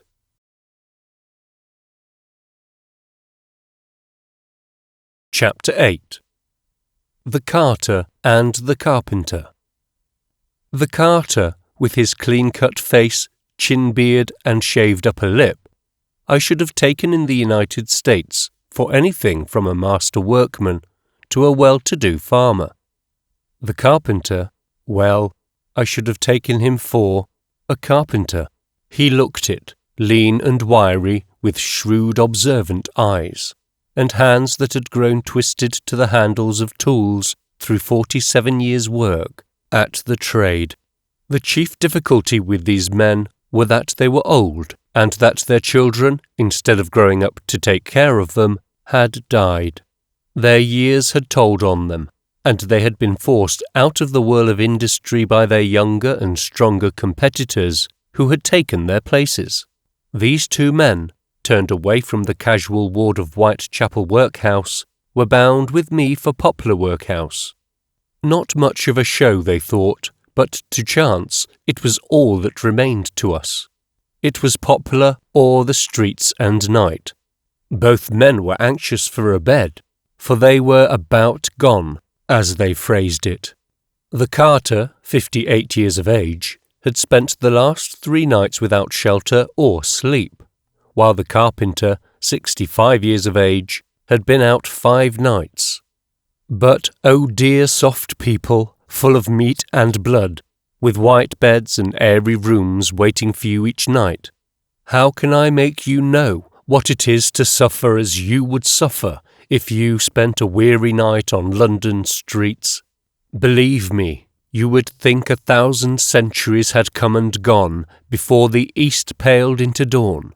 You would shiver till you were ready to cry aloud with the pain of each aching muscle, and you would marvel that you could endure so much and live. Should you rest upon a bench and your tired eyes close, depend upon it, the policeman would rouse you and gruffly order you to move on. You may rest upon the bench, and benches are few and far between, but if rest means sleep, on you must go, dragging your tired body through the endless streets. Should you, in desperate slyness, seek some forlorn alley or dark passageway and lie down, the omnipresent policeman will rout you out just the same. It is his business to rout you out. It is a law of the powers that be that you shall be routed out. But when the dawn came, the nightmare over, you would hail you home to refresh yourself, and until you died you would tell the story of your adventure to groups of admiring friends. It will grow into a mighty story. Your little 8-hour night would become an Odyssey, and you a Homer.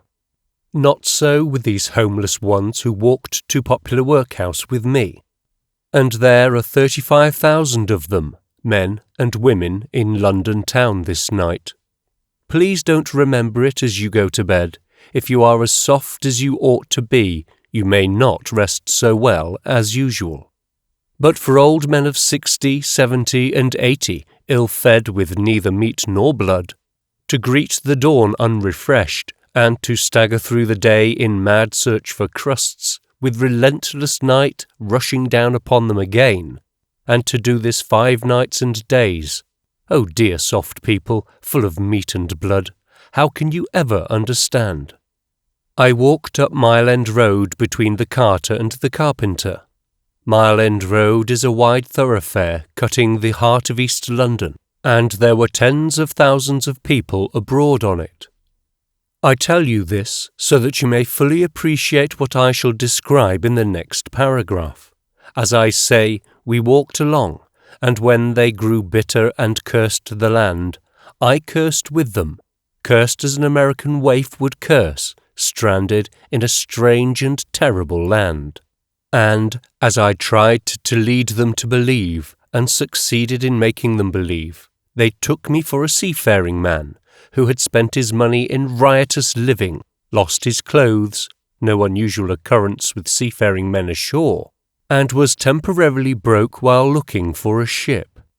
They accounted for my ignorance of English ways in general, and casual wards in particular, and my curiosity concerning the same. The carter was hard put to keep the pace at which we walked. He told me that he had eaten nothing that day. But the carpenter, lean and hungry, his grey and ragged overcoat flapping mournfully in the breeze, swung on in a long and tireless stride, which reminded me strongly of the plains wolf or coyote. Both kept their eyes upon the pavement as they walked and talked, and every now and then one or the other would stoop and pick something up, never missing the stride the while. I thought it was cigar and cigarette stumps they were collecting, and for some time took notice. Then I did notice. From the slimy, spittle-drenched sidewalk, they were picking up bits of orange peel, apple skin, and grape stems, and they were eating them. The pits of green-gauge plums they cracked between their teeth for the kernels inside. They picked up stray bits of bread the size of peas. Apple cores so black and dirty one would not take them to be apple cores, and these things these 2 men took into their mouths, and chewed them, and swallowed them, and this between 6 and 7 o'clock in the evening of August 20th, year of our Lord 1902, in the heart of the greatest, wealthiest, and most powerful empire the world has ever seen. These 2 men talked. They were not fools, they were merely old, and naturally their guts are reek with pavement offal. They talked of bloody revolution. They talked as anarchists, fanatics, and as madmen would talk. And who shall blame them? In spite of my 3 good meals that day, and the snug bed I could occupy if I wished, and my social philosophy, and my evolutionary belief in the slow development and metamorphosis of things, in spite of all this, I say, I felt impelled to talk rot with them or hold my tongue. Poor fools! Not of their sort are revolutions bred. And when they are dead and dust, which will be shortly, other fools will talk bloody revolution as they gather offal from the spittle-drenched sidewalk along Mile End Road to Poplar Workhouse. Being a foreigner and a young man, the carter and the carpenter explained things to me and advised me. Their advice, by the way, was brief and to the point. It was to get out of the country. As fast as God'll let me, I assured them. I'll hit only the high places, till you won't be able to see my trail for smoke. They felt the force of my figures rather than understood them, and they nodded their heads approvingly. "Actually, make a man a criminal against his will," said the carpenter. "Here I am, old, younger men taking my place, my clothes getting shabbier and shabbier, and making it harder every day to get a job. I go to the casual ward for a bed, must be there by 2 or 3 in the afternoon or I won't get in. You saw what happened today. What chances does that give me to look for work? Suppose I do get into the casual ward. Keep me in all day tomorrow, let me out in the morning of the next day. What then? The law says I can get another casual ward that night, less than 10 miles distant. Have to hurry and walk to be there in time that day. What chance does that give me to look for a job? Suppose I don't walk. Suppose I look for a job. In no time there's night coming and no bed. No sleep all night, nothing to eat. What shape am I in the morning to look for work? Got to make up my sleep in the park somehow." The vision of Christ's Church Spittlefield was strong on me. And get something to eat. And there I am, old, down, and no chance to get up. "Used to be a toll gate here," said the carter. "Many times I've paid my toll here in my carting days." "I've had 3 a-penny rolls in 2 days," the carpenter announced after a long pause in the conversation. "2 of them I ate yesterday, and the 3rd today," he concluded, after another long pause. "I ain't had anything today," said the carter, "and I'm fagged out. My legs is hurting me something fearful." "The roll you get in the spike is that hard you can't eat it nicely with less than half a pint of water," said the carpenter for my benefit. And, on asking him what the spike was, he answered, "The casual ward. It's a can't word, you know." But what surprised me was that he should have the word can't in his vocabulary, a vocabulary that I found was no mean one before we parted. I asked them what I might expect in the way of treatment if we succeeded in getting into Poplar Workhouse, and between them I was supplied with much information. Having taken a cold bath on entering, I would be given for supper 6 ounces of bread and 3 parts of skilly. 3 parts means 3/4 of a pint, and skilly is a fluid concoction of 3 quarts of oatmeal stirred into 3 buckets and a half of hot water.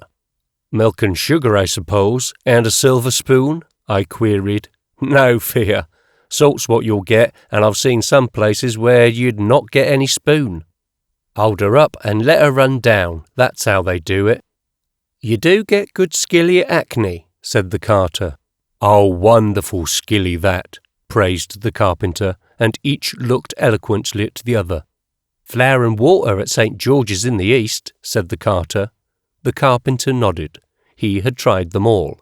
"Then what?" I demanded. And I was informed that I was sent directly to bed. "Call you at 5:30 in the morning, and you get up and take a sluice, if there's any soap. Then breakfast, same as supper, 3 parts of skilly, and a 6-ounce loaf." "'Tisn't always 6 ounces," corrected the carter. "'Tisn't, no. And often that's sour you can hardly eat it.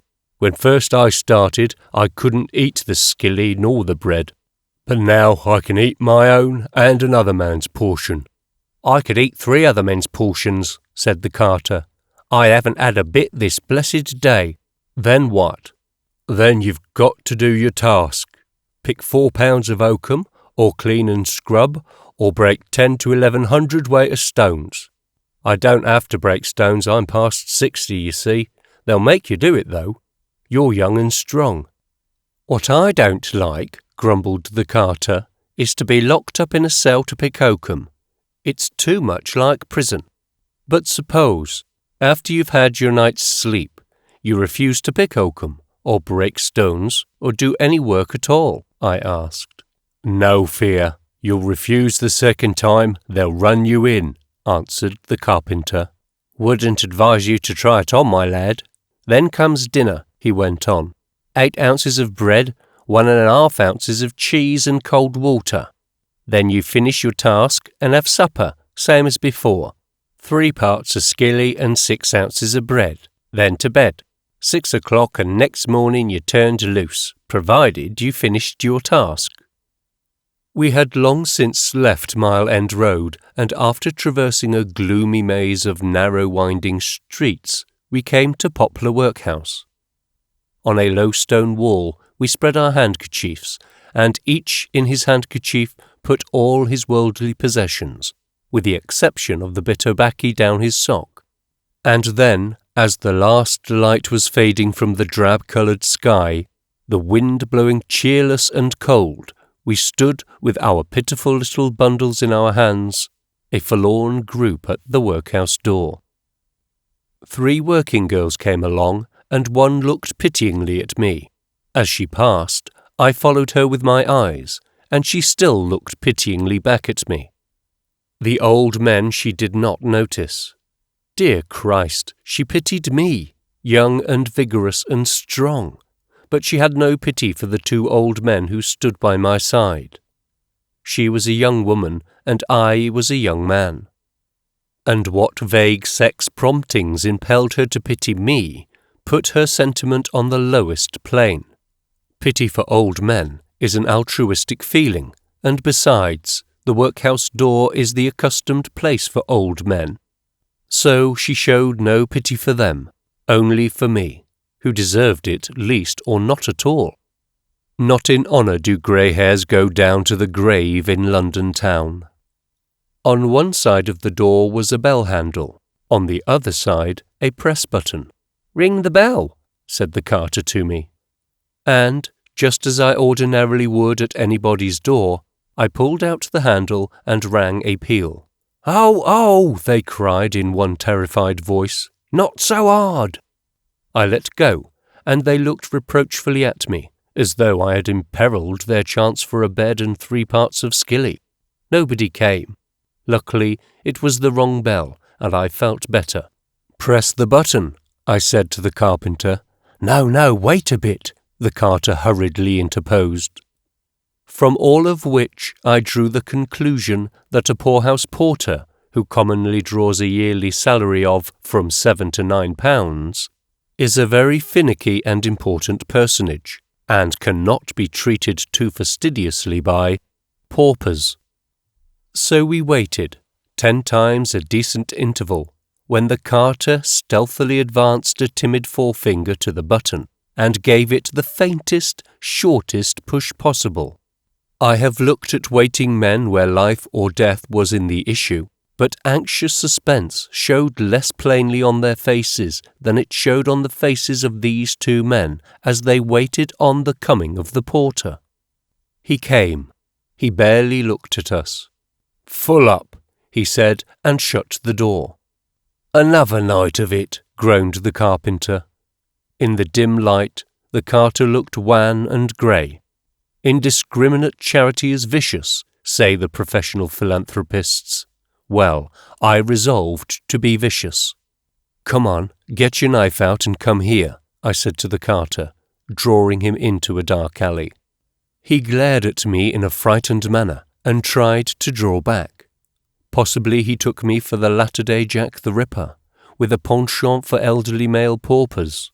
Or he may have thought I was inveighing him into the commission of some desperate crime. Anyway, he was frightened. It will be remembered at the outset that I sewed £1 inside my stoker's singlet under the armpit. This was my emergency fund, and I was now called upon to use it for the first time. Not until I had gone through the acts of a contortionist and shown the round coin sewed in did I succeed in getting the carter's help. Even then his hand was trembling, so that I was afraid he would cut me instead of the stitches, and I was forced to take the knife away and do it myself. Out rolled the gold piece, a fortune in their hungry eyes, and away we stampeded for the nearest coffee-house. Of course, I had to explain to them that I was merely an investigator, a social student, seeking to find out how the other half lived. And at once they shut up like clams. I was not of their kind. My speech had changed. The tones of my voice were different. In short, I was a superior, and they were superbly class-conscious. "What will you have?" I asked as the waiter came for the order. "2 slices and a cup of tea," meekly said the carter. "2 slices and a cup of tea," meekly said the carpenter. Stop a moment and consider the situation. Here were 2 men, invited by me into the coffee house. They had seen my gold piece, and they could understand that I was no pauper. One had eaten a halfpenny roll that day, and the other had eaten nothing. And they called for 2 slices and a cup of tea. Each man had given a 2penny order. 2 slices, by the way, means 2 slices of bread and butter. This was the same degraded humility that had characterized their attitude towards the poorhouse porter. But I wouldn't have it. Step by step I increased their order: eggs, rashers of bacon, more eggs, more bacon, more tea, more slices, and so forth, they denying wistfully all the while that they cared for anything more, and devouring it ravenously as fast as it arrived. "First cup of tea I've had in a fortnight," said the carter. "Wonderful tea, that," said the carpenter. They drank 2 pints of it, and I assure you that it was slops. It resembled tea less than lager beer resembles champagne. Nay, it was water bewitched, and did not resemble tea at all. It was curious, after the first shock, to notice the effect the food had on them. At first they were melancholy, and talked of the divers times they had contemplated suicide. The carter, not a week before, had stood on the bridge and looked at the water and pondered the question. Water, the carpenter insisted with heat, was a bad route. He, for one, he knew he would struggle. A bullet was handier, but how under the sun was he to get hold of a revolver? That was the rub. They grew more cheerful as the hot tea soaked in, and talked more about themselves. The carter had buried his wife and children, with the exception of one son, who grew to manhood, and helped him in his little business. Then the thing happened. The son, a man of 31, died of the smallpox. No sooner was this over than the father came down with fever and went to the hospital for 3 months. Then he was done for. He came out weak, debilitated, no strong young son to stand by him, his little business gone glimmering, and not a farthing. The thing had happened, and the game was up. No chance for an old man to start again. Friends all poor and unable to help. He had tried for work when they were putting up the stands for the first coronation parade. I got fair sick of the answer. No, no, no. It rang in my ears at night when I tried to sleep. Always the same. No, no, no.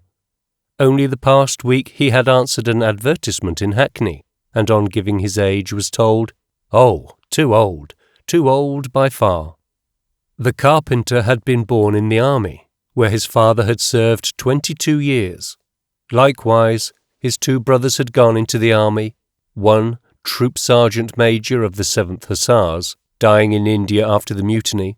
The other, after 9 years under Roberts in the East, had been lost in Egypt. The carpenter had not gone into the army, so here he was, still on the planet. "But here, give me your hand," he said, ripping open the ragged shirt. "I'm fit for the anatomist, that's all. I'm wasting away, sir, actually wasting away for want of food. Feel my ribs and you'll see." I put my hands under his shirt and felt. The skin was stretched like parchment over the bones, and the sensation produced was for all the world like running one's hand over a washboard. 7 years of bliss I had, he said, a good missus, and 3 bonny lasses. But they all died. Scarlet fever took the girls inside a fortnight. "After this, sir," said Carter, indicating the spread, and desiring to turn the conversation into more cheerful channels. "After this, I wouldn't be able to eat a workhouse breakfast in the morning." "Nor I," agreed the carpenter, and they took to discussing belly delights and the fine dishes their respective wives had cooked in the old days. "I've gone 3 days and never broke my fast," said the carter. "And I 5, his companion added, turning gloomily with the memory of it. 5 days once, with nothing on my stomach but a bit of orange peel, and outraged nature wouldn't stand it, sir, as I near died. Sometimes walking the streets at night. I've been that desperate. I've made up my mind to win the horse or lose the saddle. You know what I mean, sir, to commit some big robbery. But when morning come, there was I, too weak from hunger and cold to harm a mouse." As their poor vitals warmed to the food, they began to expand and wax boastful, and to talk politics. I can only say that they talked politics as well as the average middle-class man, and a great deal better than some of the middle-class men I have heard. What surprised me was the hold they had on the world, its geography and peoples, and on recent and contemporaneous history. As I say, they were not fools, these 2 men. They were merely old, and their children had undutifully failed to grow up and give them a place by the fire. One last incident, as I bade them goodbye on the corner, happy with a couple of shillings in their pockets and the certain prospect of a bed for the night. Lighting a cigarette, I was about to throw away the burning match, when the carter reached for it. I proffered him the box, but he said, "Never mind, won't waste it, sir," and he lighted the cigarette I had given him. The carpenter hurried with the filling of his pipe in order to have a go at the same match. "It's wrong to waste," he said. "Yes," I said, but I was thinking of the washboard ribs over which I had run my hand.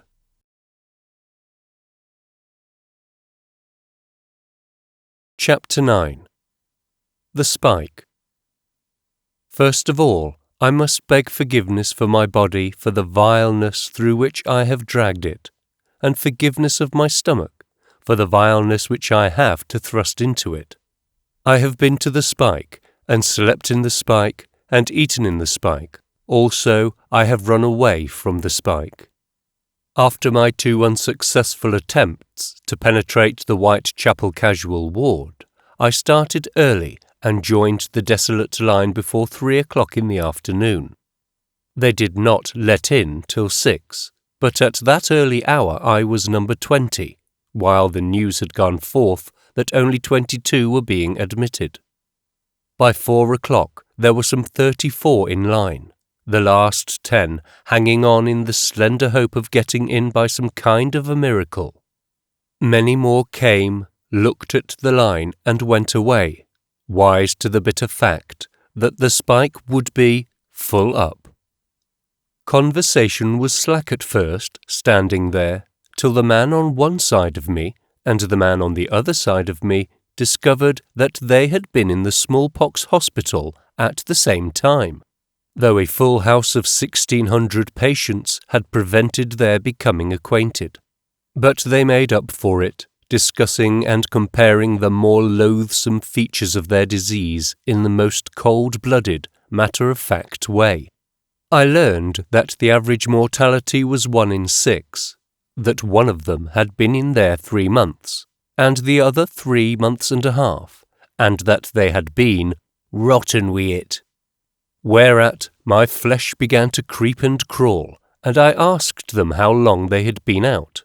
One had been out 2 weeks, and the other 3 weeks. Their faces were badly pitted, though each assured the other that this was not so, and further they showed me in their hands and under their nails the smallpox seeds still working out. Nay, one of them worked a seed out for my edification, and pop it went, right out of his flesh into the air. I tried to shrink up smaller inside my clothes, and I registered a fervent though silent hope that it had not popped on me. In both instances, I found that the smallpox was the cause of their being on the doss, which means on the tramp. Both had been working when smitten by the disease, and both had emerged from the hospital broke, with the gloomy task before them of hunting for work. So far they had not found any, and they had come to the spike for a rest-up after 3 days and nights on the street. It seems that not only the man who becomes old is punished for his involuntary misfortune, but likewise the man who is struck by disease or accident. Later on, I talked with another man, Ginger we called him, who stood at the head of the line, a sure indication that he had been waiting since 1 o'clock.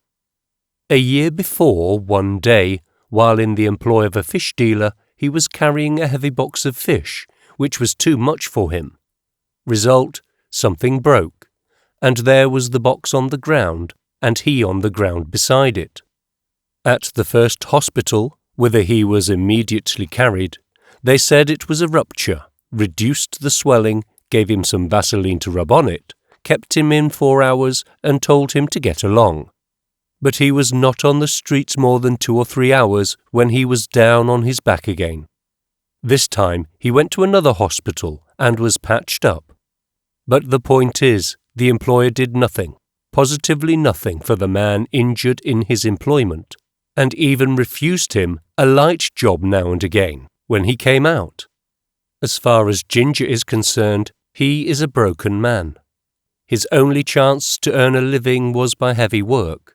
He is now incapable of performing heavy work, and from now until he dies, the spike, the peg, and the streets are all he can look forward to in the way of food and shelter. The thing happened, that is all.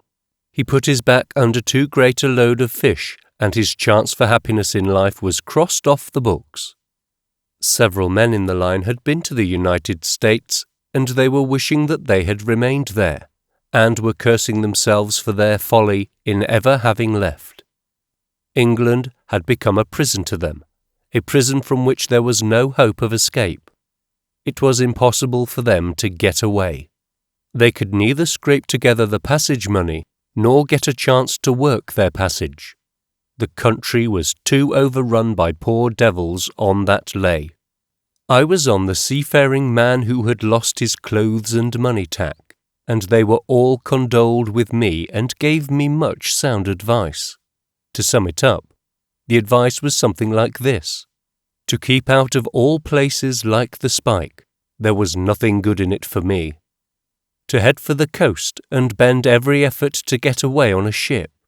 To go to work if possible and scrape together £1 or so, with which I might bribe some steward or underling to give me chance to work my passage.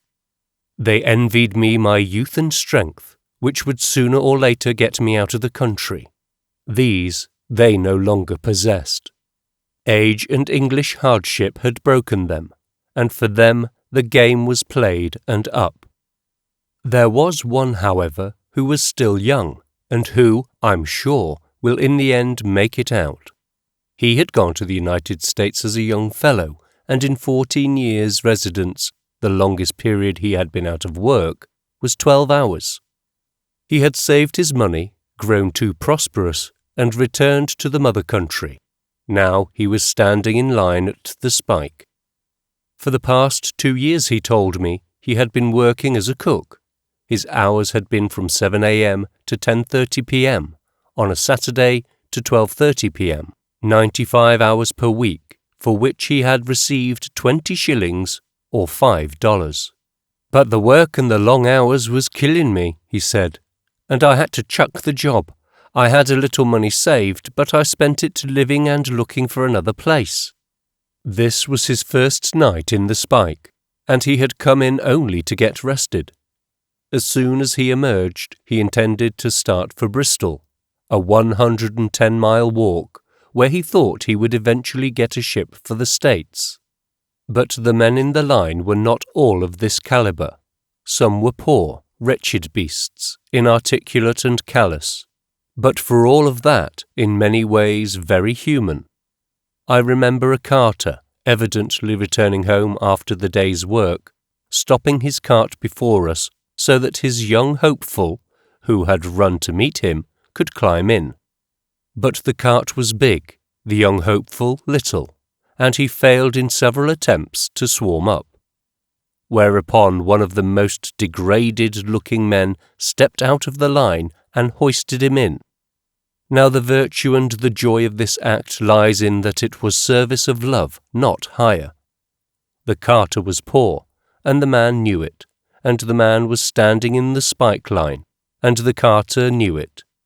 And the man had done the little act, and the carter had thanked him, even as you and I would have done and thanked. Another beautiful touch was that displayed by the hooper and his old woman. He had been in line about half an hour, when the old woman, his mate, came up to him. She was fairly clad for her class, with a weather-worn bonnet on her grey head and a sacking-covered bundle in her arms. As she talked to him, he reached forward, caught one of the stray wisps of white hair that was flying wild, deftly twirled it between his fingers, and tucked it back properly behind her ear. From all of which one may conclude many things. He certainly liked her well enough to wish her to be neat and tidy. He was proud of her, standing there in the spike line, and it was his desire that she should look well in the eyes of the other unfortunates who stood in the spike line. But last and best, and underlying all these motives, is a sturdy affection he bore her, for man is not prone to bother his head over neatness and tidiness in a woman for whom he does not care, nor is he likely to be proud of such a woman. And I found myself questioning why this man and his mate, hard workers I knew from their talk, should have to seek a pauper lodging. He had pride in his old woman, and pride in himself. When I asked him what he thought I, a greenhorn, might expect to earn at hopping, he seized me up and said that it all depended. Plenty of people were too slow to pick hops and made a failure of it. A man to succeed must use his head and be quick with his fingers, must be exceedingly quick with his fingers. Now he and his old woman could do very well at it, working the one bin between them and not going to sleep over it. But then, they had been at it for years. "I had a mate as went down last year," spoke up a man. "It wasn't his first time, but he came back with £2.10 in his pocket, and he was only gone a month." "There you are," said the hopper, a wealth of admiration in his voice. "He was quick. He was just naturally born to it, he was. £2.10, $12.50, for a month's work, when one is just naturally born to it. And in addition, sleeping out without blankets and living the Lord knows how. There are moments when I am thankful that I was not just naturally born a genius for anything, not even hop picking. In a matter of getting an outfit for the hops, the hopper gave me some sterling advice, to which same give heed, to soft and tender people, in case you should ever be stranded in London town. If you ain't got tins and cooking things, all's you can get will be bread and cheese. No blooming good that. You must have hot tea and vegetables and a bit of meat now and again, if you're going to do work as is work. Can't do it on cold wittles. Tell you what you do, lad. Run around in the morning and look in the dustpans. You'll find plenty of tins to cook in. Fine tins. Wonderful good, some of them. Me and the old woman got ours that way."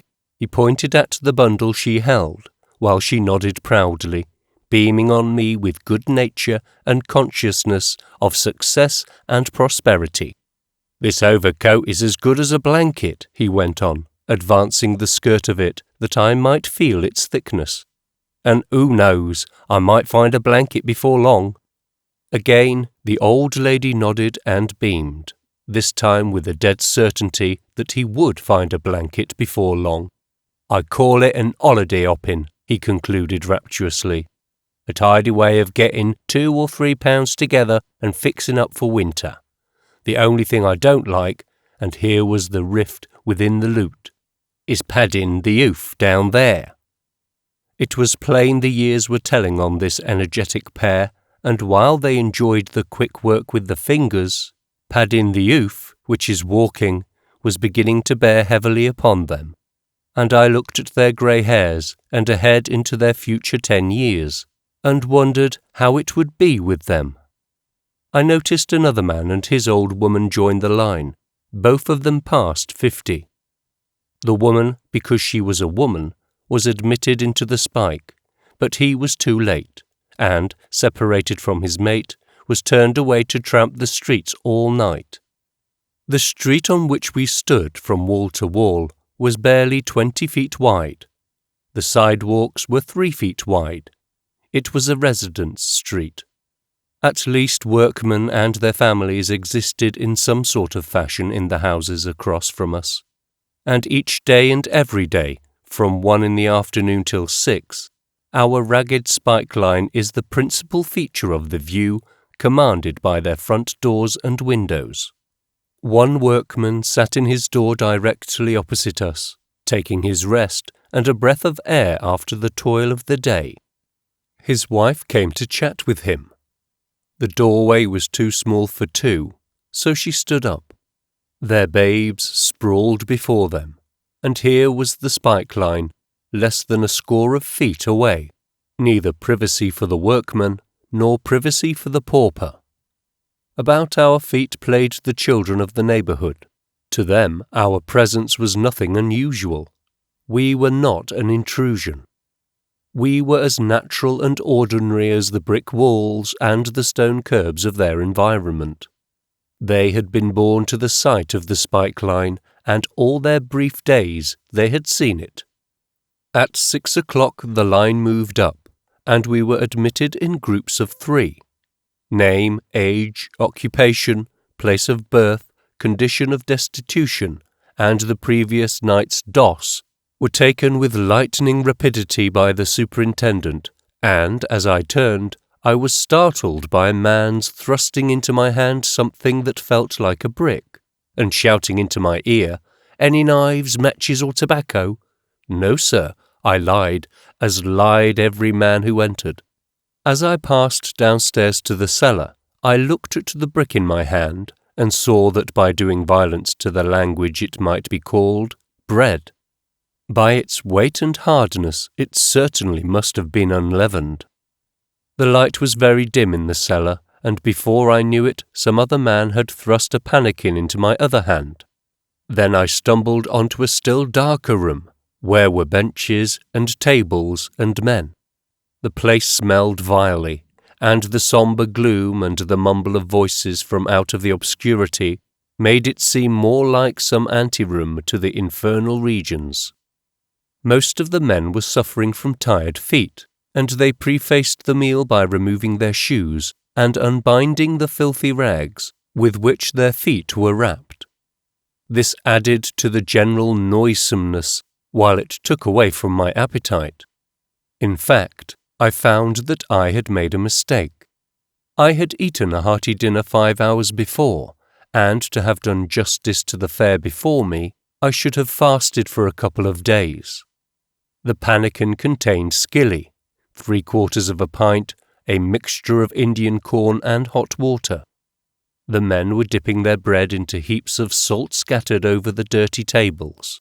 I attempted the same, but the bread seemed to stick in my mouth, and I remembered the words of the carpenter. "You need a pint of water to eat the bread nicely." I went over into a dark corner, where I had observed other men going and found the water. Then I returned and attacked the skilly. It was coarse of texture, unseasoned, gross, and bitter.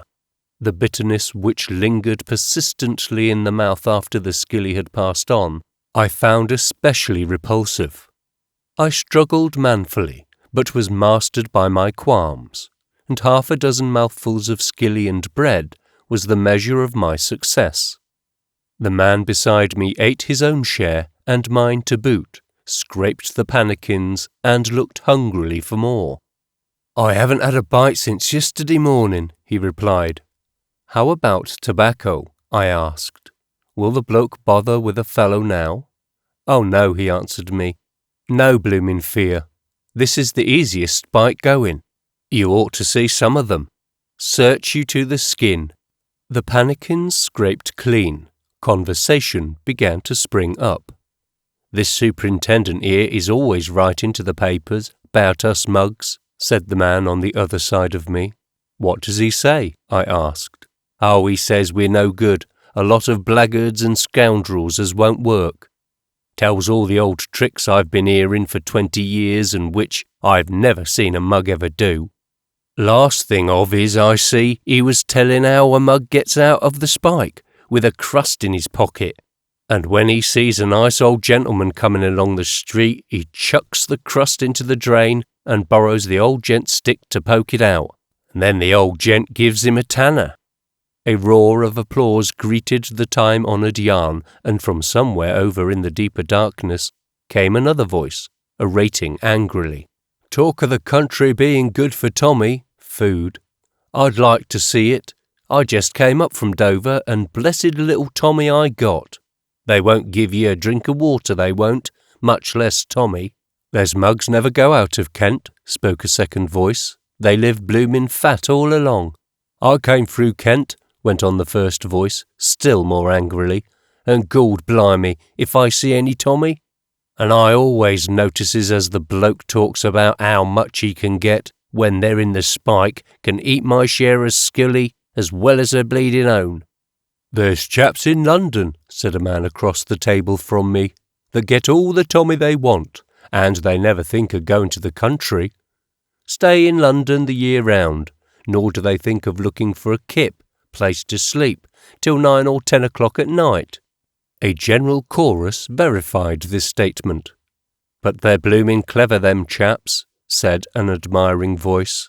"Course they are," said another, "but it's not the likes of me and you can do it. You got to be born to it, I say. Them chaps have been opening cabs and selling papers since the day they was born, and their fathers and mothers before 'em. It's all in the training, I say, and the likes of me and you would starve at it."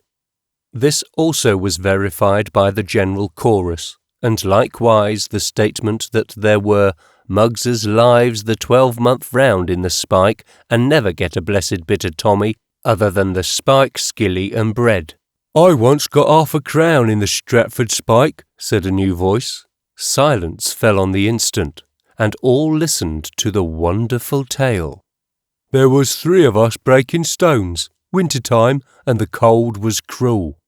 T'other 2 said they'd be blessed if they'd do it, and they didn't, but I kept wearing into mine to keep warm, you know. And then the guardians came, and t'other chaps got running for 14 days, and the guardians, when they see what I've been doing, gives me a tanner each, 5 of them, and turns me up." The majority of these men, nay, all of them, I found, do not like the spike, and only come to it when driven in. After the rest up, they are good for 2 or 3 days and nights on the streets, when they are driven in again for another rest. Of course, this continuous hardship quickly breaks their constitutions, and they realize it, though only in a vague way, while it is so much the common run of things that they do not worry about it. On the doss, they call vagabondage here, which corresponds to on the road in the United States.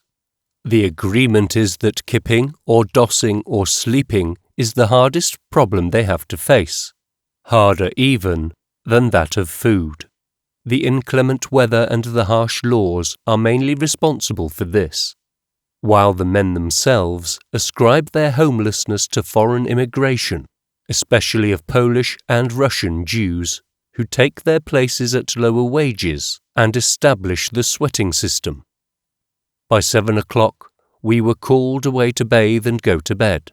We stripped our clothes, wrapping them up in our coats, and buckling our belts about them, and deposited them in a heaped rack and on the floor, a beautiful scheme for the spread of vermin.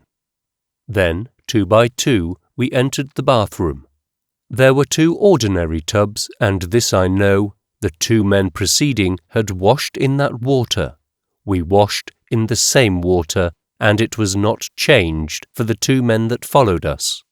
This I know, but I am also certain that the 22 of us washed in the same water. I did no more than make a show of splashing some of this dubious liquid at myself, while I hastily